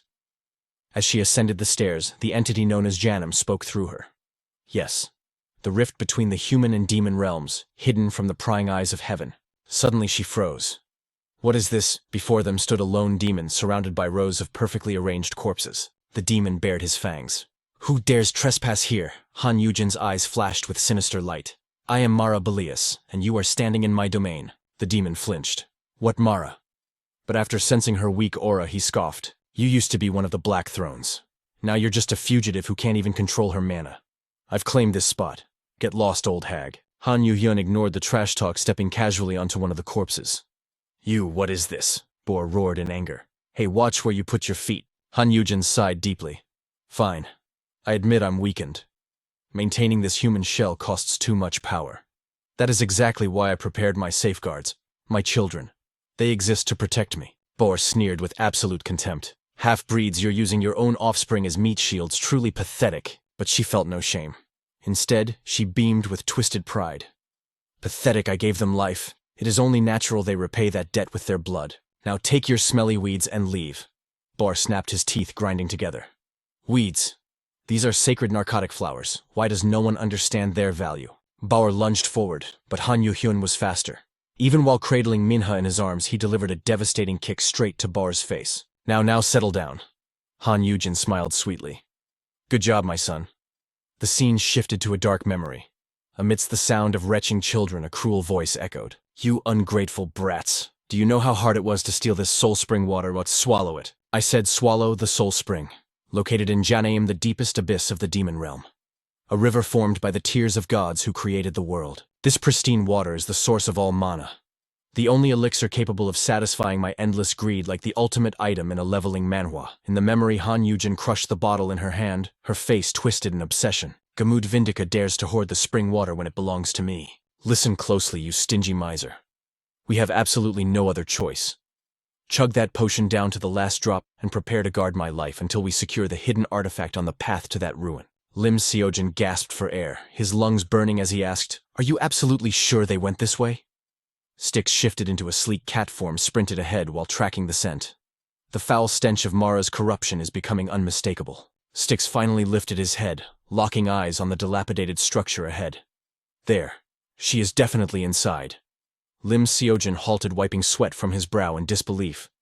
"An abandoned building out here in the middle of nowhere." Styx instantly morphed back into human form, slapping a bandage over his nose to block the smell. "My senses are overloaded." Seeing his companion offer no helpful intel, he turned his attention elsewhere. "Minho, you have to promise to save Minha no matter what." The protagonist stood in silent contemplation for a moment before nodding. "Fine. Let's move." Seojin yelped as a heavy arm draped over his shoulder. "Me too, I will just be dead weight." Jung Min-ho's eyes turned icy. "Dead weight hardly. You have the perfect constitution to serve as a high-quality meat shield." Seojin's jaw dropped in horror. "What a meat shield!" Styx chimed in, quickly desperate to stay on the winning side. "Lord Ravis, I pray for your absolute victory against Mara. Good luck." Jung Min-ho glanced back, his gaze sharp and cold. "You are coming too. We need to balance the party numbers." Styx froze, panic rising in his voice. "Why do I have to go too?" Styx trembled uncontrollably, an internal crisis unfolding. Is fame and fortune really worth this terror? I really should have just stayed safe under Lord Vane's command. Inside the crumbling building, Jung Min-ho was placed atop a magical formation. Han Young-do smiled with twisted satisfaction. "Good. Let's speed this up." Bauer, once arrogant, was now groveling on the floor in total submission. "Lady Mara of Greed, please spare my miserable life. You will surely need a guide if you plan to survive in the human realm." Han Young-do found his desperation amusing. "Mom, can I keep him as a pet? I have some annoying chores to handle nearby. We can make him do the housework." Bor nodded, frantically eager to serve. Yes, assign me anything, I will complete it instantly." At that precise moment, a voice dripping with sarcasm cut through the air like a blade. "Trash really does have a knack for finding other trash, does it not? A coward who betrayed his clan, a thief running on greed, and a pair of half-breed twins. What a pathetic little squad of misfits you have assembled." Han Young-do spun around, eyes bulging with rage. "You..." Han Yi. Styx feigned shock. "Minha's brother, Heo Min-seok." Lim Seojin shivered, scanning the room. "Are those all corpses? Is this real?" He looked up at a gruesome display on the wall. Wang Mu. I wondered where he vanished to. Turns out he was Rodom here all along. Look closely, Lim Seojin. If I had not saved you, that decoration on the wall would be your fate. So from now on you better obey every command I give. Understood. Seojin's face went pale, his body shaking uncontrollably as the reality set in. This is disgusting. Truly a world of demons. Bauer looked up in shock. You know Wang Mu, wait. You are the punk who ruined my plans. Han Young-do narrowed her eyes, sensing the energy shift. I knew he was no ordinary human. Han Yi smirked arrogantly. See, my eyes never lie. Mom, do you know who this punk is? Before he could answer, Styx jumped out reciting the lore like this was an awakening manhwa. Behold Lord Ravis Vindica, the one exiled to the human realm for slaughtering the entire Boar clan, the one and only crown prince of the Demon King. Han Young-do gritted her teeth, fury distorting her features. What did you say, Ravis Vindica? Inia's criminal brat. The bastard who wiped out my family.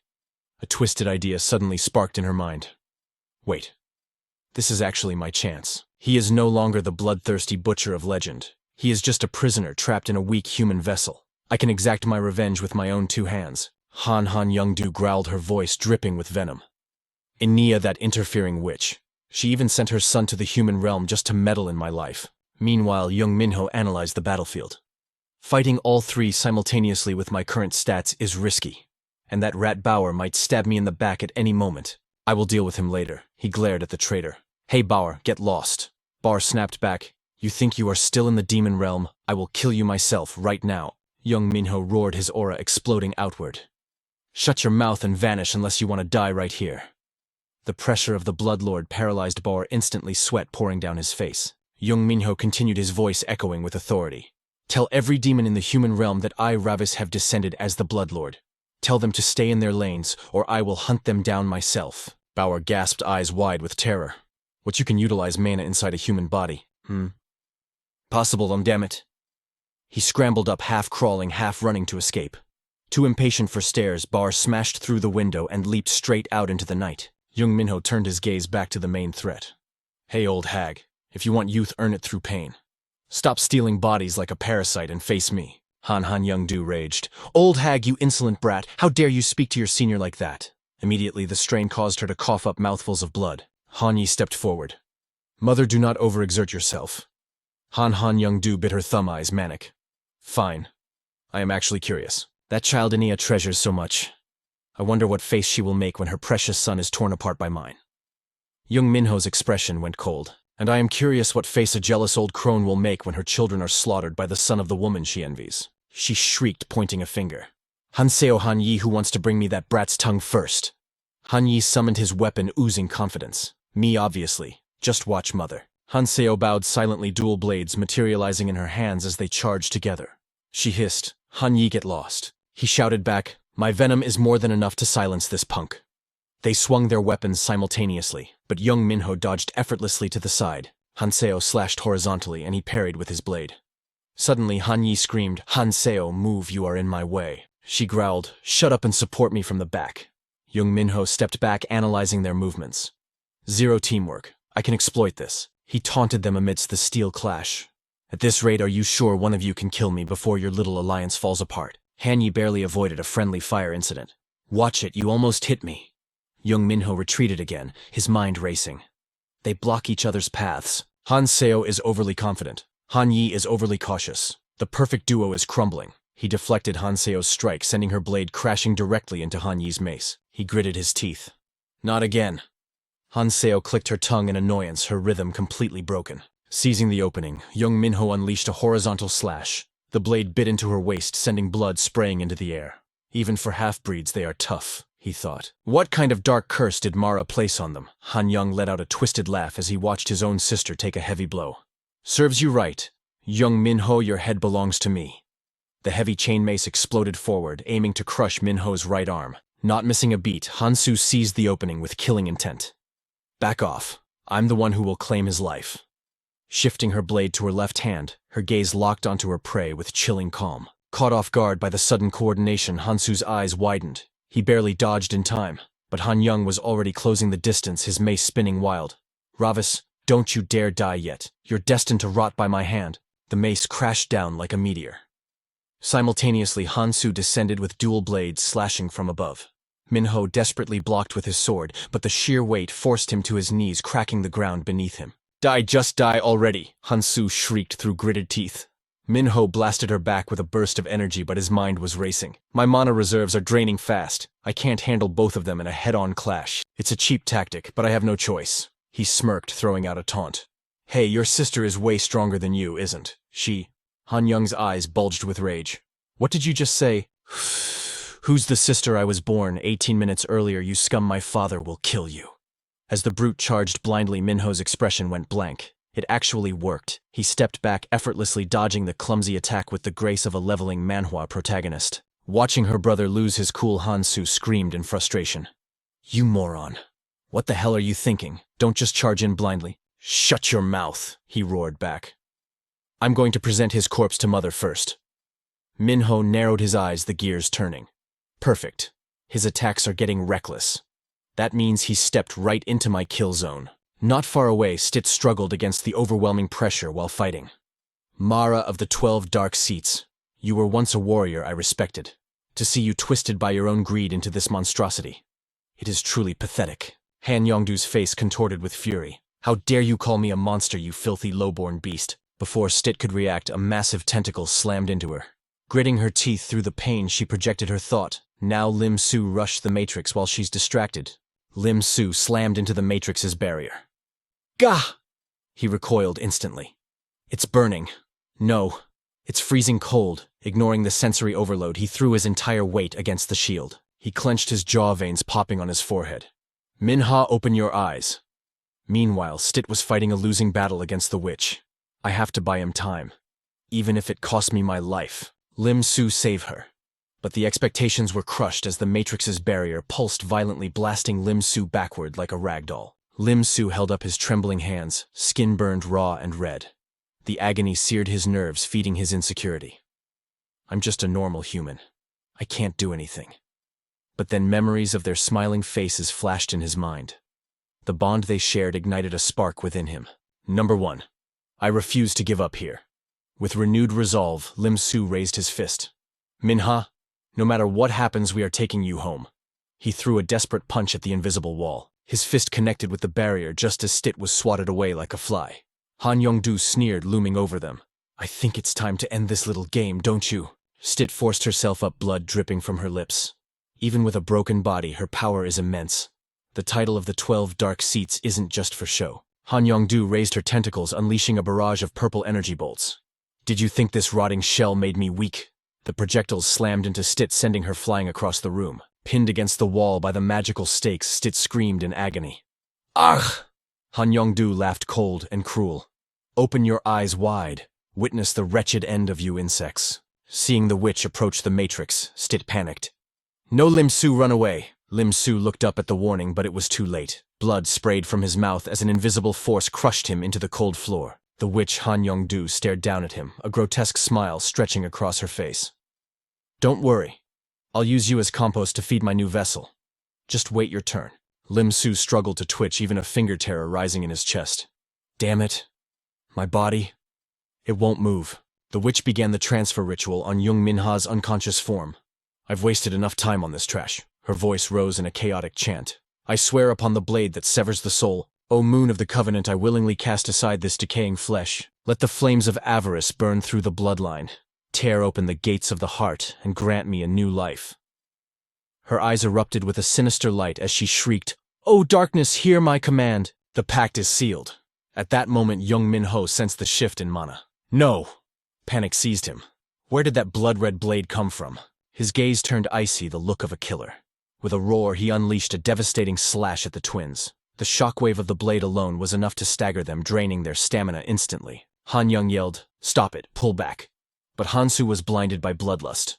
"No way I'm going to be the one to kill him." Suddenly, magical tendrils erupted from the shadows, wrapping tight around Han Young's body like a serpent. Before he could scream, an invisible force yanked him backward. Heavy tape slammed over his mouth, silencing him as he was dragged into the pitch-black corner of the room. Emerging from the dark, Jin Jae-hee held him captive, her voice dripping with obsession. "How dare you insects try to hurt our beloved Ravis Appa?"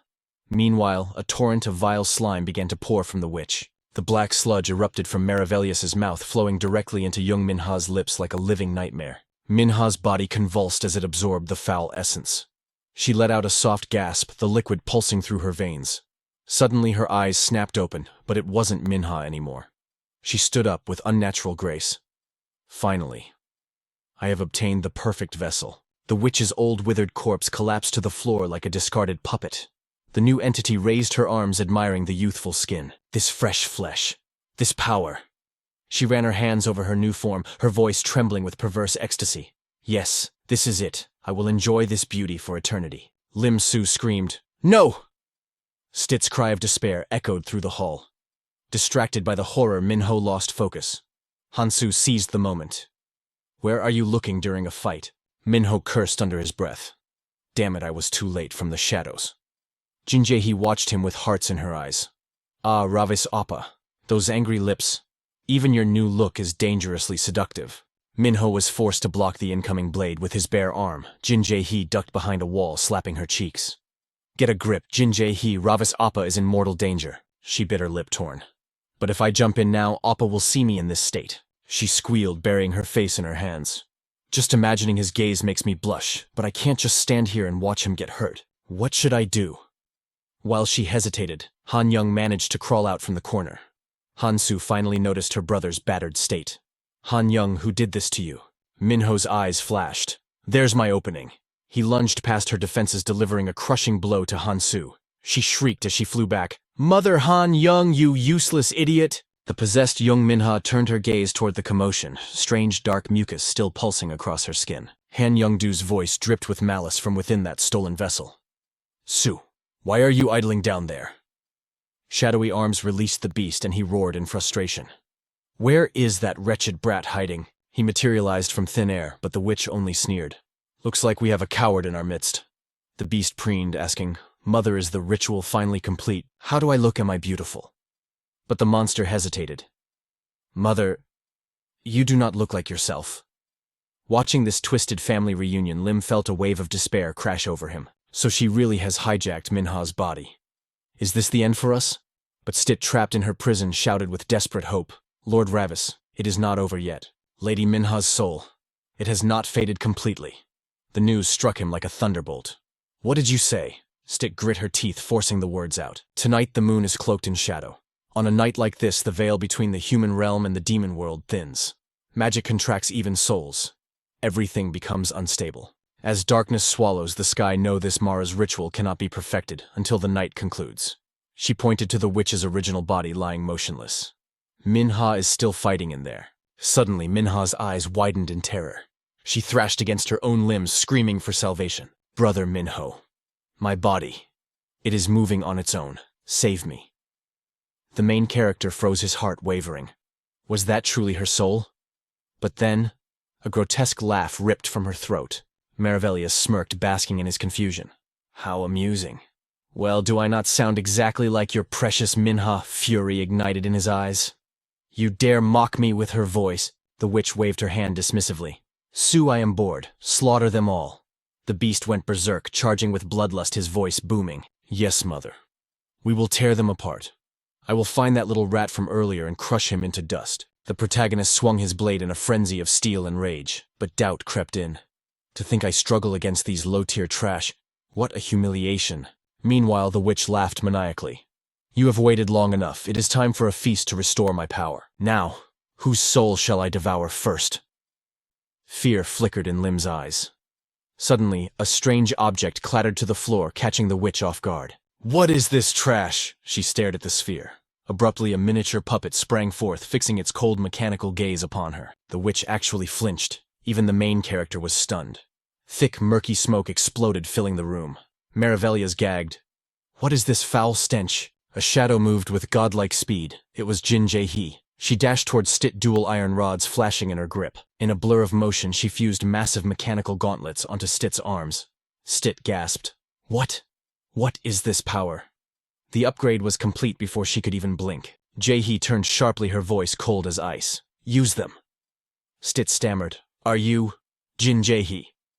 Meanwhile, Lim struggled against the slime binding him. The mysterious girl yanked Lim to his feet. Human, take this and assist her. Lim's mind reeled, stuttering. Who are you? She vanished like a ghost, leaving a weapon hovering in the air. Stit marveled at her new limbs. These gauntlets. They are reinforced with demon world energy. How does a human possess such artifact-grade gear? Lim was equally baffled. What is this? Why did she entrust this weapon to me? He examined the firearm as pink mist swirled around him. Suddenly pain spiked through his skull. He screamed, losing control of his own senses. My head. It feels like it is splitting open. My heart is hammering. His pupils contracted to pinpoints. Chaos consumed his mind, stealing the very breath from his lungs. Engulfed in the toxic cloud, the witch shrieked. Where did you find that scrap metal? Do you think your petty tricks can stop me? Stit lunged, her claws tearing through the air, but the witch parried, effortlessly, snarling. You hide a toy in the smoke and think it matters. Did you really believe this would change your fate? Stit stood, her ground aura flaring. A toy. Let us test that theory in blood. Both face reality. You are nothing but a discarded low-tier beast. Stit spat back. Better a beast than a monster who abandoned her own self for bottomless greed. A heavy footstep echoed. The witch's expression twisted. So, that was not merely a child's plaything after all. She unleashed a grotesque mutated limb, screaming to the heavens. It matters not, I will devour every last one of you. Stit eyed the writhing tentacles with dread. They are too dense, my blade cannot sever them. But in the heat of battle, her tactical mind began to race. Mara is synchronizing with the vessel. Every second wasted brings us closer to doom. The witch loomed over them, her arrogance growing. I wonder, how exquisite will the flesh of a struggling demon beast taste? Panic rose, but then Stit spotted it. A spectral umbilical cord pulsing between the witch and Han Young-do. As death closed in, she realized, that is the weak point. Minha is only human.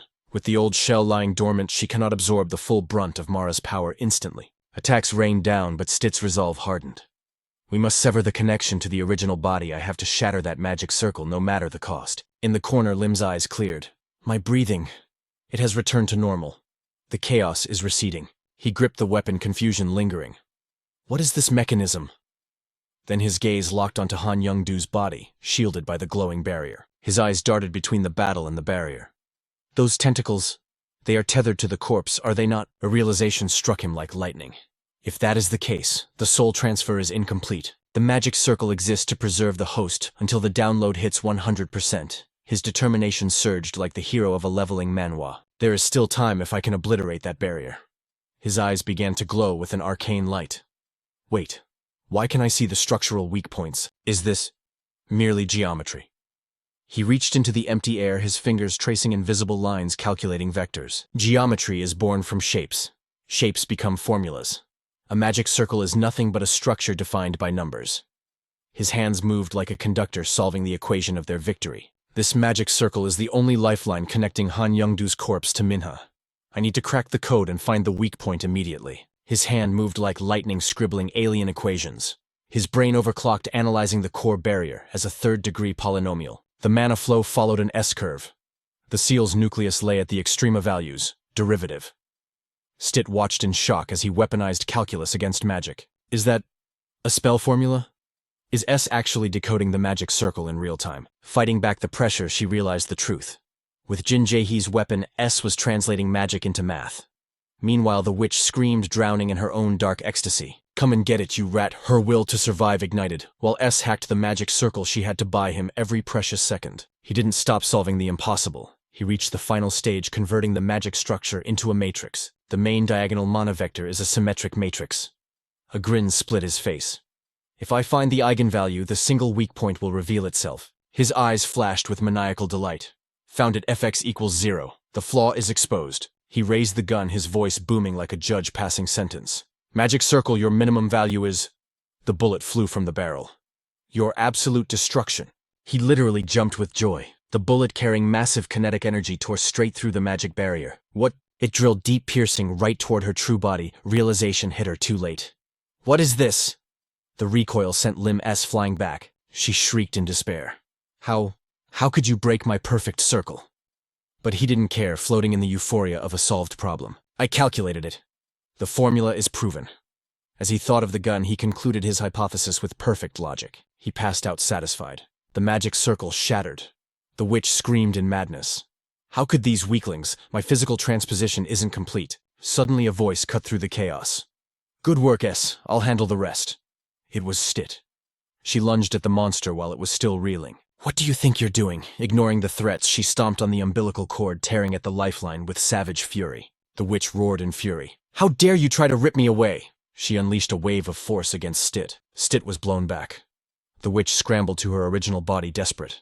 "I can't let it end here. My body, my noble, exquisite body, I won't lose a single piece of flesh." Stit struggled to her feet, spitting out blood and truth. Greed grows like a tree, but eventually it snaps under its own weight, and when it falls, the filth clinging to it will be crushed layer by layer. That triggered her. "What are you babbling about? You lowly beast, I'll chew you down to the bone." Stit smirked through her exhaustion. "Now both you and your greed will burn together. Right." Suddenly, Jung Min-ho appeared in his beast form as she called out, "Lord Ravis." Hanyi, dangled upside down, kept apologizing. "Mother, I'm sorry." But he had absorbed the red smoke. His power spiked explosively. Jung Min-ho's eyes went wide with shock. Impossible, was that smoke a catalyst? Meanwhile, Jin Jae-hee watched with haunted eyes, her mind drifting back to the preparation phase. She held a massive syringe in the flashback. The one sealed in the demon realm. "Luckily, I secured blood from Lord Ravis's original body. I wanted to keep it, but there's no choice." She injected the special serum into his new vessel. If he absorbs his original blood, his true power will return. So Lord Ravis, accept my gift and shake the world once more. Back in the present, Jung Min-ho no Ravis widened his gloomy eyes.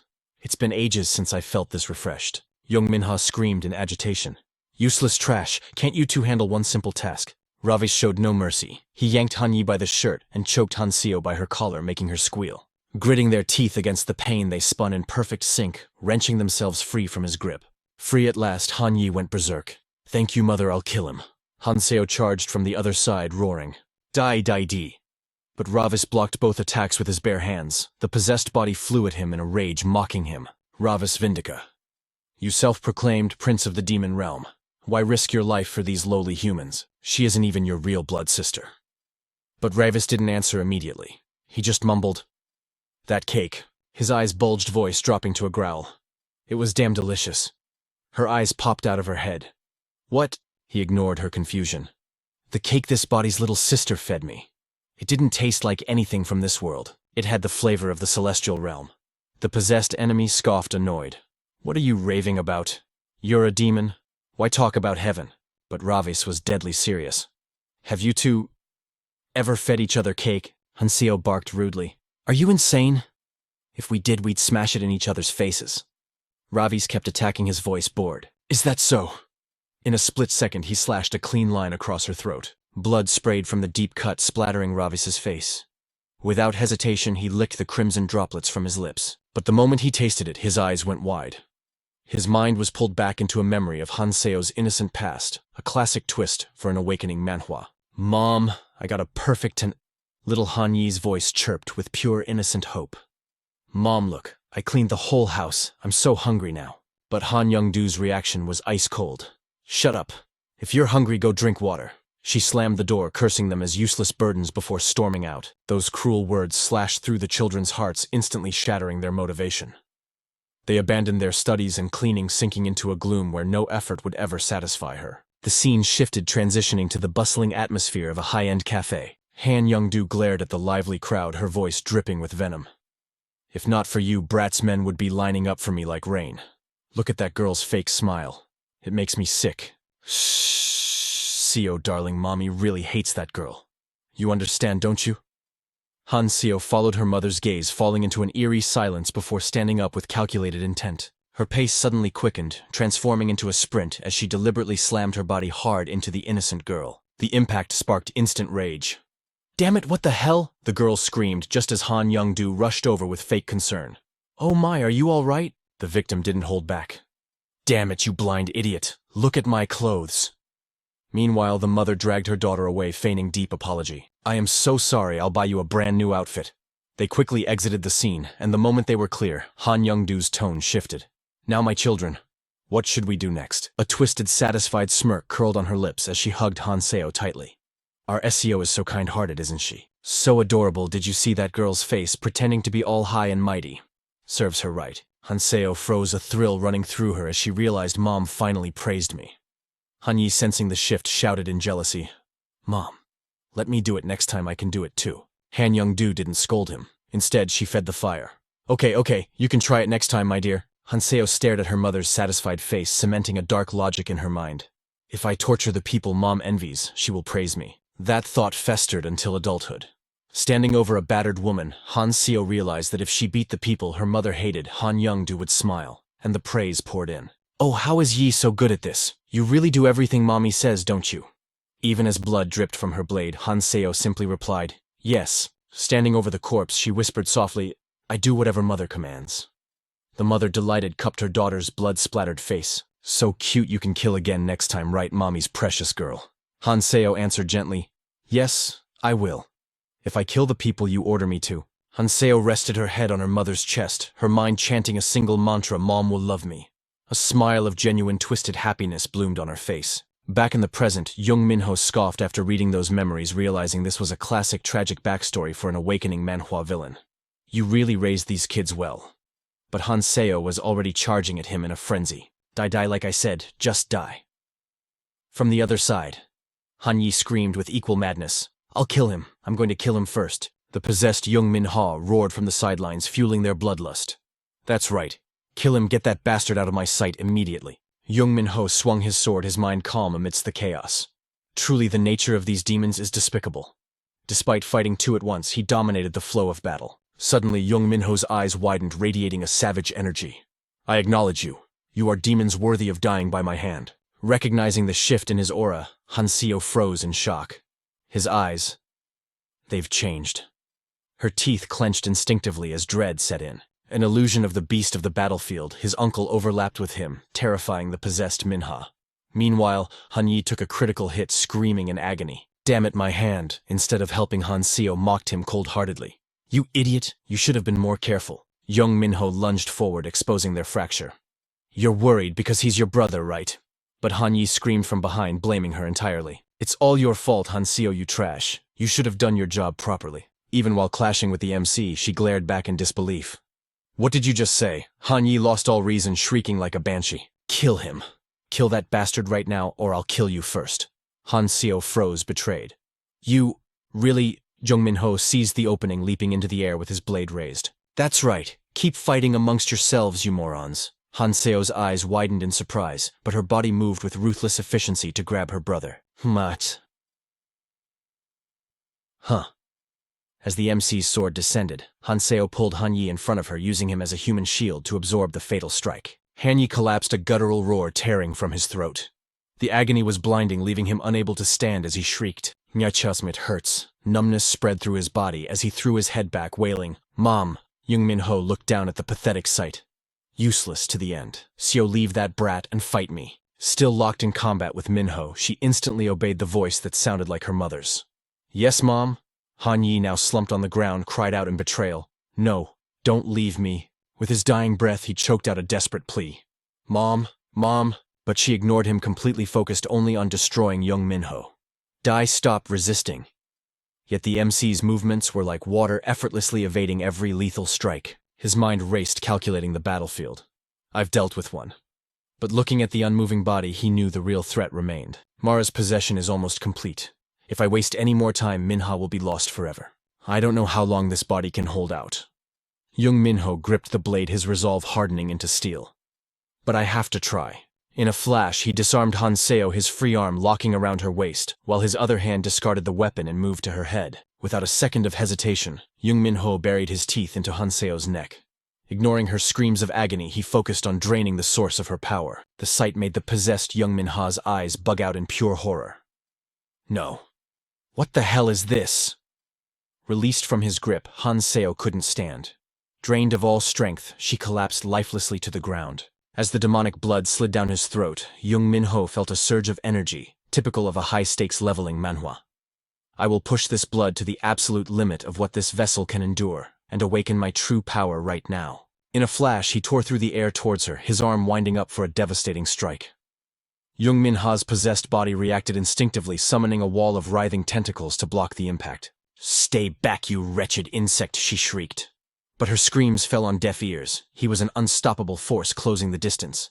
Panic set in as she realized her attacks were completely useless against this monster. Why won't you just die, Ravis Vindica? Behind his stoic expression, however, Jung Min-ho was fighting his own internal battle, grinding his teeth against the agony. It feels like my entire body is disintegrating. This weak human vessel can't handle the strain. Veins bulged on his arms as he endured the sensation of being torn apart from the inside out. With godlike reflexes, Jung Min-ho weaved through the chaotic net of tentacles, closing the gap in an instant. Ah, the thrill of the hunt. I've missed this sensation. Jung Min-ho's eyes widened in sheer terror as she saw his skill. He had breached her defenses completely. Realizing there was nowhere left to run, she let out a desperate scream. No! Get away from me! You plan to ruin everything at the very last second. Min-ho didn't waste breath on words. He slammed her body into the ground with earth-shattering force, silencing her protests. His iron grip tightened around her throat, ignoring her chaotic thrashing. Let go of me. How dare a lowly creature like you lay hands on a queen? His grip only tightened. Coldly, he delivered the verdict. It's over. Your filthy existence ends here. Even then, the entity within Jung Min-ho struggled, refusing to accept reality. I am immortal. I cannot die to the likes of you. Ignoring her ravings, Jung Min-ho calmly reached out and grabbed a nearby staff. Consider this my final warning. Abandon Minha's body voluntarily right now, and I will spare your miserable life. The unexpected offer left her stunned. What? You would actually spare me? The aura radiating from him at that moment was indistinguishable from his father's, the Demon King himself. Yes, I Ravis Vindica swear upon the honor of my father, the great Demon King. His voice was absolute, but inside the monster's mind the gears were turning. I see. He's afraid I'll self-destruct and take this girl with me if he pushes too hard. It's a shame to lose such a perfect vessel, but survival comes first. I can always find another host. A manic, twisted grin spread across her face as she arrogantly accepted. Very well. The bloodline of the great Demon King holds weight. Lower your weapon and we have a deal. If you lower your guard, I will do as you ask. I really have no other choice now, do I?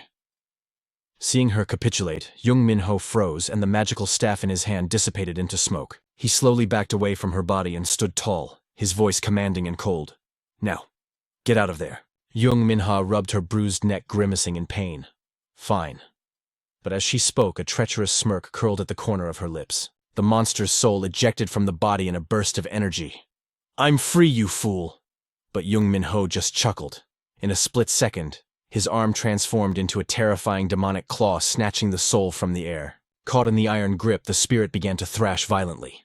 What is this? This energy? This isn't a human arm. Maintaining his cold smile, he revealed the truth. It is the arm of one of the 12 Black Thrones. You really represent the naive side of evil to believe in enemies so easily, don't you? To be honest, I had no idea how to extract you without killing the girl. The spirit's eyes bulged in horror. What, you bastard? So it was all a lie, even after swearing on your family's honor on your father. Jung Min-ho hoisted the squirming soul higher, his expression darkening with cunning malice. You see, I only care about preserving my own honor. My father's reputation means nothing to me. The green-skinned, purple-eyed spirit shrieked in betrayal and pain. No. That was my body. I don't want to die. Let me go. Min-ho looked at the creature with utter disdain. What a pathetic display. The monster, now fully extracted, screamed as his grip tightened. Wait. Please save me. I'll do anything. I'll obey any command you give. The creature writhed in agony. Please! But behind them movement stirred. Hanseo stumbled to her feet, clutching a sword. Yes. Excellent work, young. Hurry up and kill that bastard. But before she could strike, a blade pierced her chest from behind it. Was Han Yi. You treacherous snake. Trying to hog all the credit for yourself, I won't let that happen. Both traitors collapsed onto the cold ground, silenced forever. Seeing her potential hosts die, the spirit went berserk. You bastard. You just threw away my last chance at survival. Jung Min-ho watched them fall with cold indifference. They called you mother with such desperation, only to die a meaningless death. The monster, however, had no shame left. Please, I beg you, I won't touch this girl again. Just let me possess one of those corpses, please. Your mother, Aeneas, and I, we were like sisters. We were family. Min-ho's gaze remained empty. You don't believe me.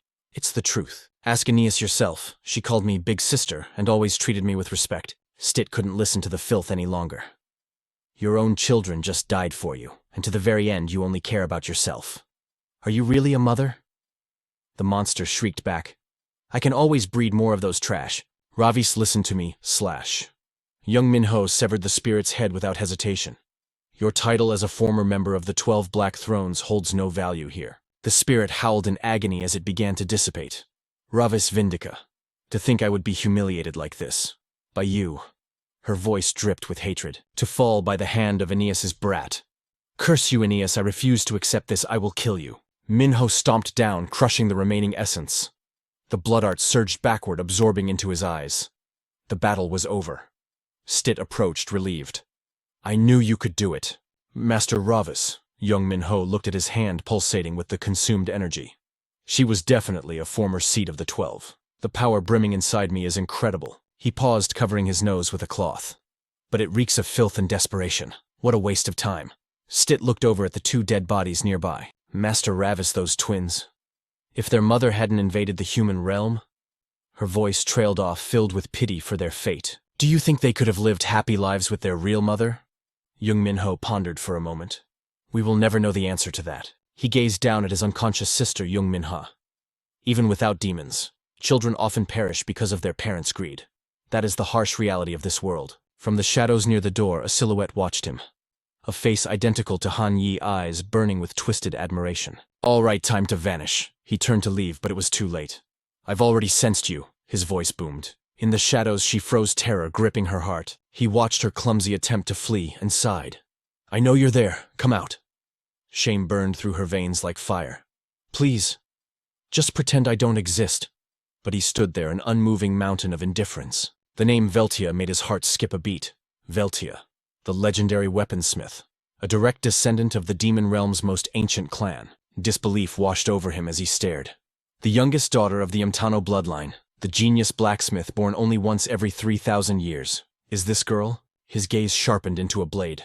Why have you stalked me all the way here? She flinched, stammering out a desperate excuse. Stalking you? No, never. Vane told me to.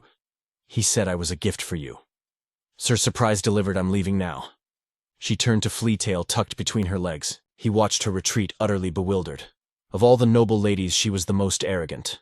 The one known for clinging to Master Ravis like a possessive shadow. But that face... That is definitely Jin's face, isn't it? Jung Min-ho gritted his teeth, fury bubbling up. Why would he do this? Vane, did you shove Veltia's soul into Jin's body? His eyes went cold, murderous intent leaking out. This awakening Manhwa scenario just got complicated. Jung Min-ho crossed his arms, silently cursing the demon. Oh, Vane, you wretched bastard. The moment I return to hell, you will be my slave. I will make you suffer. Yet a twisted amusement danced in his eyes. How long is the contract? He asked the void. Forever. Meanwhile, in a realm far away, Vane sat enjoying high tea, flanked by Aeneas and Bacca. Bacca smirked, swirling his tea. Surprised. Thinking of blood-sucking? He really is my nephew. Aeneas sighed, heart-stricken.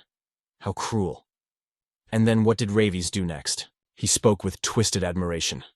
Rumor has it, using his vampiric might, he severed her tentacles and crushed her skull beneath his heel.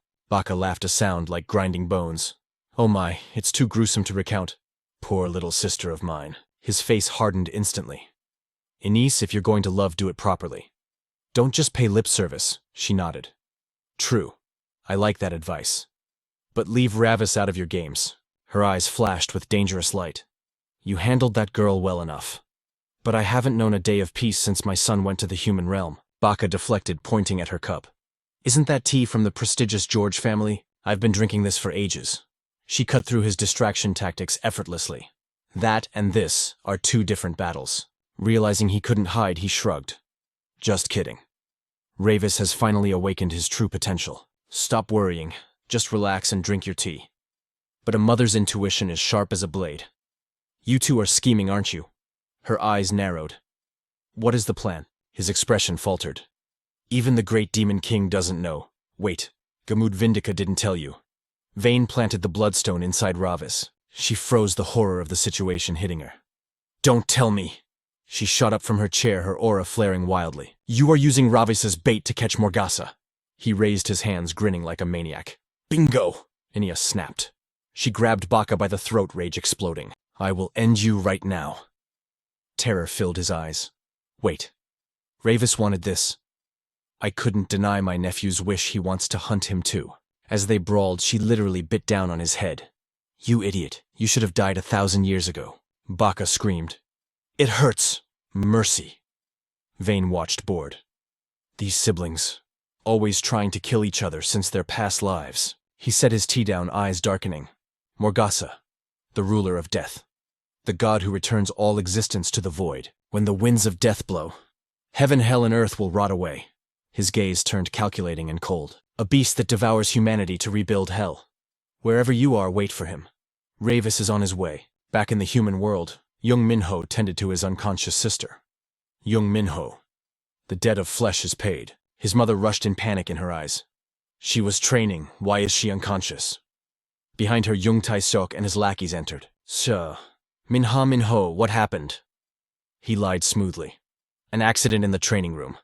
Jung Tae-seok exploded like a volcano. You useless piece of trash. She is a future idol. Jung Min-ho, did you sabotage her? Are you plotting to ruin me? His venomous words sparked a fire in her. How can you say that? We both opposed her becoming an idol. He lost all reason, screaming about himself. When she's online, the comments praise me. Are you trying to tarnish my image? He turned to his subordinate, eyes wild with greed. Kim, get the camera, film Minha now. I'll claim she was sexually harassed. He grinned like a hyena. Sympathy views will skyrocket. It's perfect. Isn't my genius terrifying? Jung Min-ho felt something snap inside. He looked at the man, the insect before him. His voice dropped to absolute zero. Before Min-ho could speak, his mother screamed. Enough. Do you even see your daughter? He sneered. What? She unloaded years of pain. I thought you were a savior. But when my husband died, you stole everything. You used my family's connections for your campaign. Tears streamed down her face. And now you use Minha too. I can't take it anymore. He waved her off, arrogant to the core. I took in a beggar woman and her 2 brats. Did you forget your father begged me to watch over you? He roared, victimizing himself. Now you want to kick me out, ungrateful wretch? Jung Min-ho stared at the waste of space. Every word you speak reeks of rot. You don't deserve to be called human. His patience shattered completely. I have reached the limit of my patience with this insolence. Although she could not take a life within the human realm, the restraint in her eyes vanished as she declared, but snapping 1 or 2 of your bones is a different story. Silence, you piece of filth. The insult struck him like a physical blow. Shock washed over him, quickly replaced by a boiling tide of rage. What did you say? You dare try to silence me? She glared at Jung Tae-seok, her eyes burning with pure hatred. I swallowed my pride solely for the sake of the children. I fought to ensure they would not have to suffer the loss of a father for a second time. You are nothing but a wretched hypocrite. Was all of this just to maintain your precious public image? Don't make me laugh. Blue veins began to throb dangerously on Jung Tae-seok's forehead as his anger peaked. Have you lost your mind? He roared. She placed a hand over her heart, allowing her vengeance to fuel her strength, and declared, Listen well. I am no longer here to serve as your puppet or your pawn. Her unwavering gaze pierced through his ego, making him seethe with bitterness. From this moment on, I will be the hand that tightens the noose around your neck. Watching this unfold, the protagonist had to reevaluate everything he thought he knew. I once believed she was just a fragile human. The main character thought the scene overlaying with memories of his own mother. Meanwhile, Jung Tae-seok exploded into a frenzy. What is this? Who do you think you are to defy me? The scene shifted to a massive, imposing facility in the Middle East. A large, dark-skinned man was on his knees, pleading desperately. What are you doing? I beg you, stop. Do not press that launch button. The figure cloaked in shadows remained indifferent to the pleas. Why is this not functioning? The man continued his frantic warnings. If you launch that, thousands of innocent civilians will be wiped out. The words fell on deaf ears. With a cold, detached expression, the intruder pressed the button anyway. Isn't that exactly what you people intended to happen? A holographic screen materialized as the room plunged into an emergency red light, a classic scene from a system manhwa. Warning. Missile launch sequence initiated. The man let out a scream of utter despair. Oh God, no. Why would you do this? What exactly are you? The figure replied calmly. I am a demon. The man stammered in confusion. Wait, what did you just say? He turned back, his expression so devoid of emotion it sent shivers down the spine. Go to the launch site. Tell them that this act was executed by Morgus.